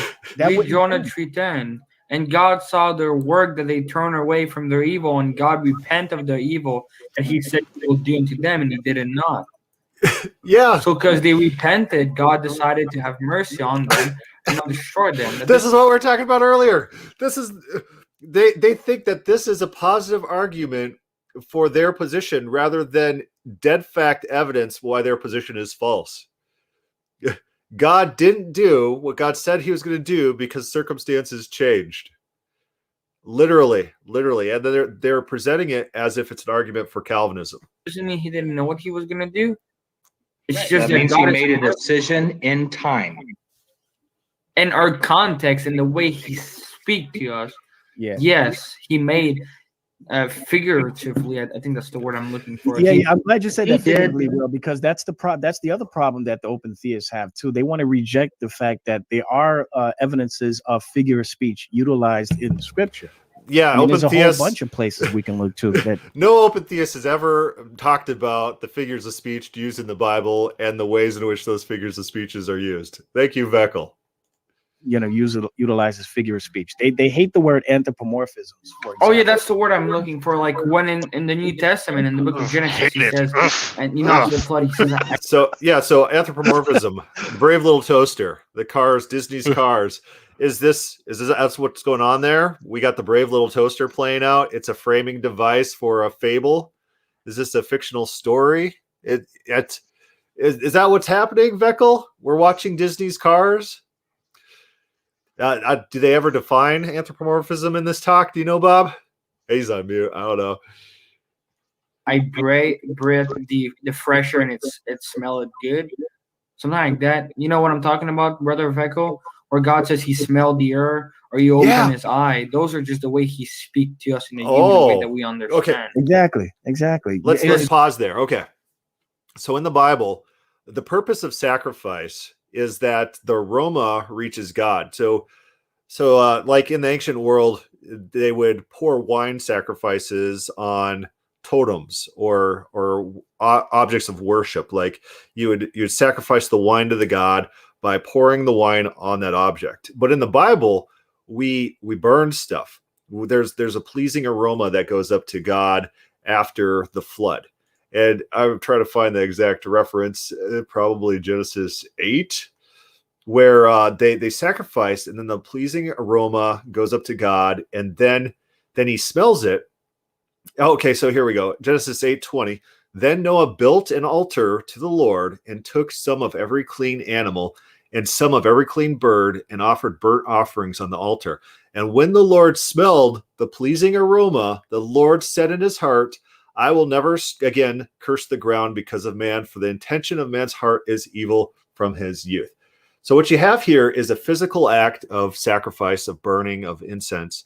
God smells this incense, and that spurs a reaction in God. And our friend Will here is saying that's just anthropomorphism. God did not actually smell. Is that probable, John? It's a possible way to react to that, but it's not exclusive, right? Well, is it probable that God didn't smell it? Yeah, that the author there is describing God smelling, but doesn't actually think that God smelled the aroma of that sacrifice. It says he did. Yes. So if it says he did. If you're an ancient scholar and you come across this book called the Bible, you've never read it before, and you're trying to piece together their theology, and you read this phrase, what's your picture of God? You would picture it the same way that all the other ancients had been imbibing and inhaling whatever the sacrifices are, right? Right, absolutely. And then furthermore, we start reading the descriptions of the false idols that are terrible, that God criticizes. And what are the criticisms? They have eyes but do not see. They have noses but cannot smell. Yeah. And so that's the criticism of these false idols. And so God can smell. In the Bible, God can smell. So that's a possibility that Will just wants to reject out of hand, because his visualization of God smelling really plays havoc on his theology. He can't have a God who can smell. Because it's not that different from God seeing. Yeah, it's not. Yeah, so the answer to can God smell in the Bible is yes. We'll see if that's what is that what you respond to him with? It's the same thing with God asking questions. When God asks a question, to Job, to anybody, to Adam and Eve in the garden, are we to believe that God is asking questions because he does? There's some things he doesn't know that he has to. I'll give you those. I don't hold the questions that God asks as necessarily points of contention. Great. So if God is all knowing, then if he's omniscient, then obviously he knew before the foundation of the world all the events that in 1 Kings chapter 21 was going to occur.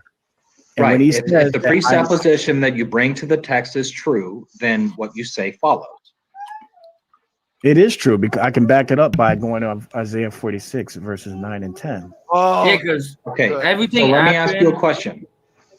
If God wanted to say that he reacted to something that somebody did in time, how would he say that in a way that you would? Good question. Again, all we have is the anthropomorphisms. Neither you or I have any. So he doesn't answer. Finite ability. So the question rephrased for the layman is: how is your view falsifiable? How would the Bible have to be worded for you to believe that my view is correct and your view is wrong?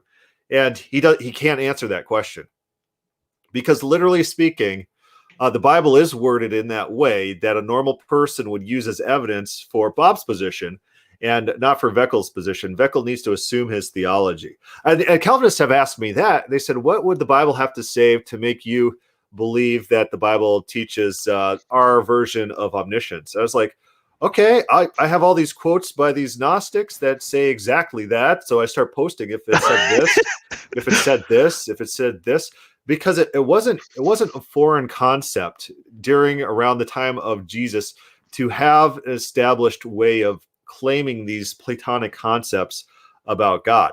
And just the Platonists, they're more centered in the Alexandria type part of the world. They had these concepts and they worded them in such a way that it's fairly obvious what they're trying to get at there. And there's good ways to have evidence for the Calvinist position. They just don't exist in the Bible. The Bible's not written by those people who believe those things. Too early for that. Too early. The church is not thoroughly Hellenized at that point. Do you have a link to a bunch of explain. Gnostic quotes saying? I do have a link to a bunch of Gnostic quotes. And so if you go to the God is Open page, God is Open, and you go to the Resources tab and hit Church Father quotes. So the Church Father quotes that I have include like Gnostics. So I got even like Philo on omnipresence, Philo. It's all kind of linked around. And then there's the links to the source material too. And there's a bunch of different omnisciences that I kind of categorize as passive and active. And so we got quotes by Clement of Alexandria. We got quotes by Clement of Rome, which might be an omniscience. I got a Gnostic Thomas of Gospel of Thomas, which his disciples asked him, and he said to him, "Do you want us to fast? And how shall we pray and give alms? And what diet should we observe?" Jesus said, "Do not lie, and what you abhor do not do, for all things are manifest in the sight of heaven. For there is nothing hidden which will not be revealed, and there is nothing covered which will remain without being uncovered." So that's just kind of a general omniscience claim. But there are claims that are more about the future. Pantanius argues that God has this type of ungenerated knowledge, and he was about 190 AD. So all of that's there. All the quotes are listed out. The sources are given. You could just grab a phrase and throw it into Google with quotation marks and go right to the sources. But it's there. Some people in the old world believed that God did have this type of ungenerated knowledge of the future. Or Philo of Alexandria, he definitely believed God knew all things in the future. And he has explicit statements saying as much. So it's not like the Bible writers were lost for words. And there's no way that they could phrase something such that they could teach that God has all knowledge of the future. They just didn't. And it wasn't part of their mindset. It wasn't part of their vocabulary. They didn't care about these things.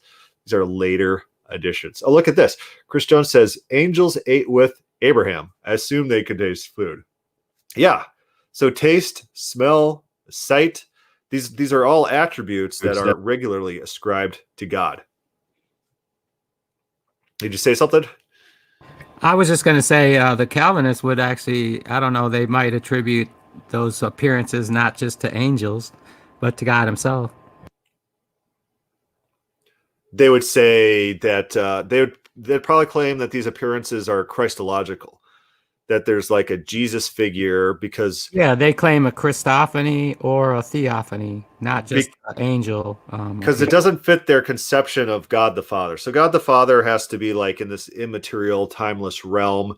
And there's a Jesus the person in their theology. There's a Jesus the person, but Jesus the person isn't Jesus who is God the Christ. And so there's a separation in their mind. They'll say Jesus is 100% human and 100% God, but the 100% human part is not 100% God part. And that's how their hypostatic union works. Because if God was part of this universe, as we heard, I think it was Will states earlier, that contaminates his being in some sort of way. But the funny thing in the Bible is you get all this throne language. In Revelation, who sits next to God on the throne? Jesus sits next to God. So it's not like God's this abstract entity that only exists in the ether. Right. That's great. This is Plato's dualism. There's the realm of God, and there's the say the immaterial realm and the material realm. This is that dualistic tendency of Platonism. And so there's three stages in Platonism. God is the first stage. He's the absolute unity, absolute one. And underneath that is the realm of the ideas, where these more perfect ideas exist. And under that is the realm of the soul, or reality, or the material world, which kind of images this realm of the ideal, which in itself kind of images the realm of the absolute one. And the goal of a good Platonist is to ascend those levels. To die and go to heaven and and become one with God is that idea. And Christians use this idea to help develop theories of the hypostatic union. God is Father, Spirit, and Jesus. And so those kind of represent the different realms. And God the Father is in this abstract realm. That's interesting. Okay, I can see, like, yeah, the Father, Spirit, and then Jesus, the man, in a progression there. Go ahead. Right, but all of that, they're linked. It's a single chain, but the degraded parts of Jesus, the parts where Jesus ate and then he had bodily excretions, Or that died. part, or died. Those parts can't be God because those parts are parts, and those parts change. Those parts have degradation. Those parts create complications, which can't be unified with this single abstract entity known as God. This is their idea. And so you'll see early Gnostics, and Gnostics were very Platonistic. They would start ascribing weird things to Jesus, like Jesus couldn't poop. He ate and drank divinity, and he didn't have bodily functions, because their idea was to try to get Jesus as far away from the material world as possible so that he meets their idealized perception of what it means to be godlike, to eliminate change and degradation. This is their idea. When Jesus first showed up to his apostles after his resurrection, he asked for fish and ate it in front of them. Absolutely. Right. Well, this is where the idea is that, one idea of Gnosticism was Jesus was a phantom, right? His physical person was a phantom, right? It wasn't real. And that's because they can't have him be in flesh. Yeah.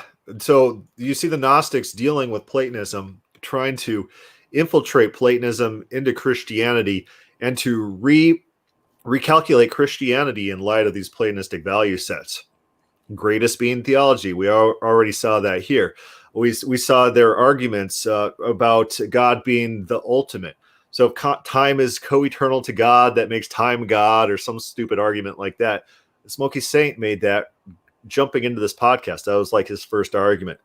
Platonic value sets. Again, they're not realistic value sets. They're not value sets that represent how people actually work and function and what people care about in this world. And they're just philosophical abstracts that some guy just made up in his head. What makes the ultimate being? Oh, I got these grand ideas. They're not reality. It's just baseless speculation. It can't be that bad if Jonathan Pritchett believes it. If who does? Jonathan Pritchett. Oh, well, does he believe it? So one thing is funny. He's doing these series where he responds to people like, why I'm a Mormon or something. He responded. I was like, oh, maybe he wants to respond to me. Why am I open theist? So I made a why am I open theist podcast. I didn't respond. I think he understands that the Bible's not written in terms conducive to his theology. And I think he acknowledges that, but didn't you ask him a question on one of his podcasts about simplicity, and he just like affirmed it or something like that? Well, yeah. He didn't want to talk about it. Well, he just kind of says, in my what I take his take is look, it makes the most sense to me, and I know it's not biblical, but I'm going to follow it anyway. And that's it's someone's prerogative. People can believe whatever they want to believe. But my question is, then why should I believe anything you say? I mean, why should we, trust any conclusions you reach? Well, he admits that his view is unbiblical. Yes, kind of. Some people will, like that Calvinist I was talking about earlier, who believed that the Bible was progressive revelation. And so the Old Testament definitely is describing a God who changes his mind and goes to war and stuff like that. But that wasn't an accurate revelation of what God's actually like. So he wants his theology, but he's also accepting the text at face value. And his way to mesh the two is to discount the Bible as being authoritative in what it's stating. Jesus said the scripture can't be broken. Right. And so definitely Jesus believed in the historicity of the Old Testament. And I don't think there's any indication that any of the New Testament writers rejected the actual descriptions of God in the Old Testament. So I don't think on face value it's a good argument, but some people do hold it. It's not the best position, but I just like to throw out there that some people can be irrational on some points and rational on others. So always look to their evidence. What does their evidence present? And then make the evaluation. Don't believe something because someone believes it. This guy believes this one thing, so I gotta believe it. So why do they believe that thing? And then you can evaluate for yourself. Every aspect of God's nature, or even His works. You can back that up in Job chapter 37. So the best way that we have when we see passages such as God repenting in Genesis 6 and Jonah 3:10, several places there. That's the best way that we have to express an act of God through human terms. Yeah, or like. So if God wanted to say that I reacted to something that somebody did in time, there's no way that He could say that in a way that you would believe. Oh, I love it. No. Well, we would have to use it in a language that we can communicate to the best of our ability. But it doesn't change His nature. It doesn't mean that He is learning something or there was something that He didn't foresee. Like, look. If open theism were true, what would God have to say to prove that I'm right and you're wrong? What would He have to say? How could He say open theism is true? Therefore, the new knowledge came into me when I asked Eve the question. He says that all the time. Let's make it clear. If open theism is true, then God is a moron. Okay, Will. Well, if open theism is true and I'm right, then you just called God a moron. Because He wouldn't know anything. He wouldn't know anything. We wouldn't be able to trust Him. An open theist God is untrustworthy and not smart. Why is He stupid and untrustworthy? Because His own creation can outsmart Him. Hey, hold on one sec. Hey, Bob. Pause it. How do you know the promise of eternal? Pause it. If my kids could outsmart me, that means I'm a moron and I'm stupid. They fully understood that they could not answer the question and went directly to the dignum Deo argument. They said, well, there's nothing that they basically understood that there's nothing that could be written and said, well, I refuse to believe in a God that is like that in any way. I do not like that God. I refuse to believe in it. That's what they just said. That's their answer to your... I guess they did answer you, Bob. They answered you and said, I won't believe it. I wanted them to admit it. They kind of did. Well, the Will guy, he said, God must have, to believe that open theism is true in the Bible, God would have had to say to Adam and Eve, oh, when you answered my one question this one time, new knowledge entered my mind. It's like, well, first of all, shouldn't that be like anywhere in the Bible in any capacity? Why are you pointing to this one thing? And secondly, John points out, he says that all the time. Now I know about this. It's like, I never expected this. Now I know. And, God's failed expectations are there throughout. God's saying that He learned stuff. Reports coming to God. God is, it's brought to His attention things. And so that's pretty common in the Bible. He just doesn't believe it. So Will seems to be, at least he attempted to answer the question. Right. But that makes your whole debate interesting because it's almost like the only reason to make this discussion is for the spectators and for other people outside to watch and see how these people operate. Because they basically said there's literally nothing that could be written that will convince me because I hate your conception of God. And that's pretty common. They do it all the time. It does make things interesting, but it's great that you pressing. You need to press the questions. If you're dealing with a Calvinist and they won't answer a question, keep pressing until it's painfully obvious how dishonest.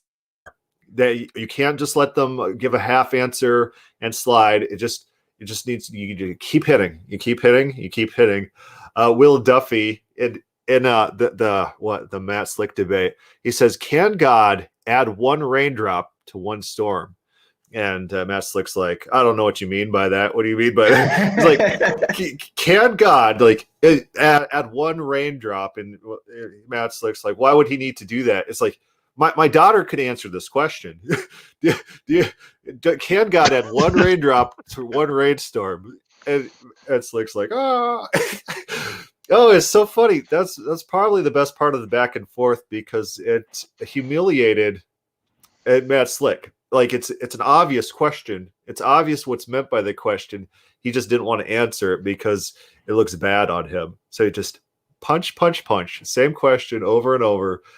It's not like these convoluted questions like Smokey Saint has. He's like, if you hold premise 1, 2, and 3, and then have this premise relate to this premise in this specific way, then you must believe this, yes or no. It's not like one of those questions. It's just like can God add one raindrop to one storm? Can that happen? Is open-ended question. All he has to say is no.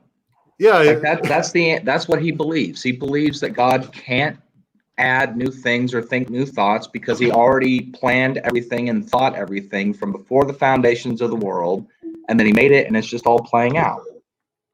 Right, and that would falsify his foreknowledge of all things. If God could add one, then he wouldn't have known that the other number of raindrops would be actualized, and his knowledge would be falsified. You get into these loops, and their whole system comes down. It falls down. It tumbles to the ground. Their whole system collapses on one raindrop.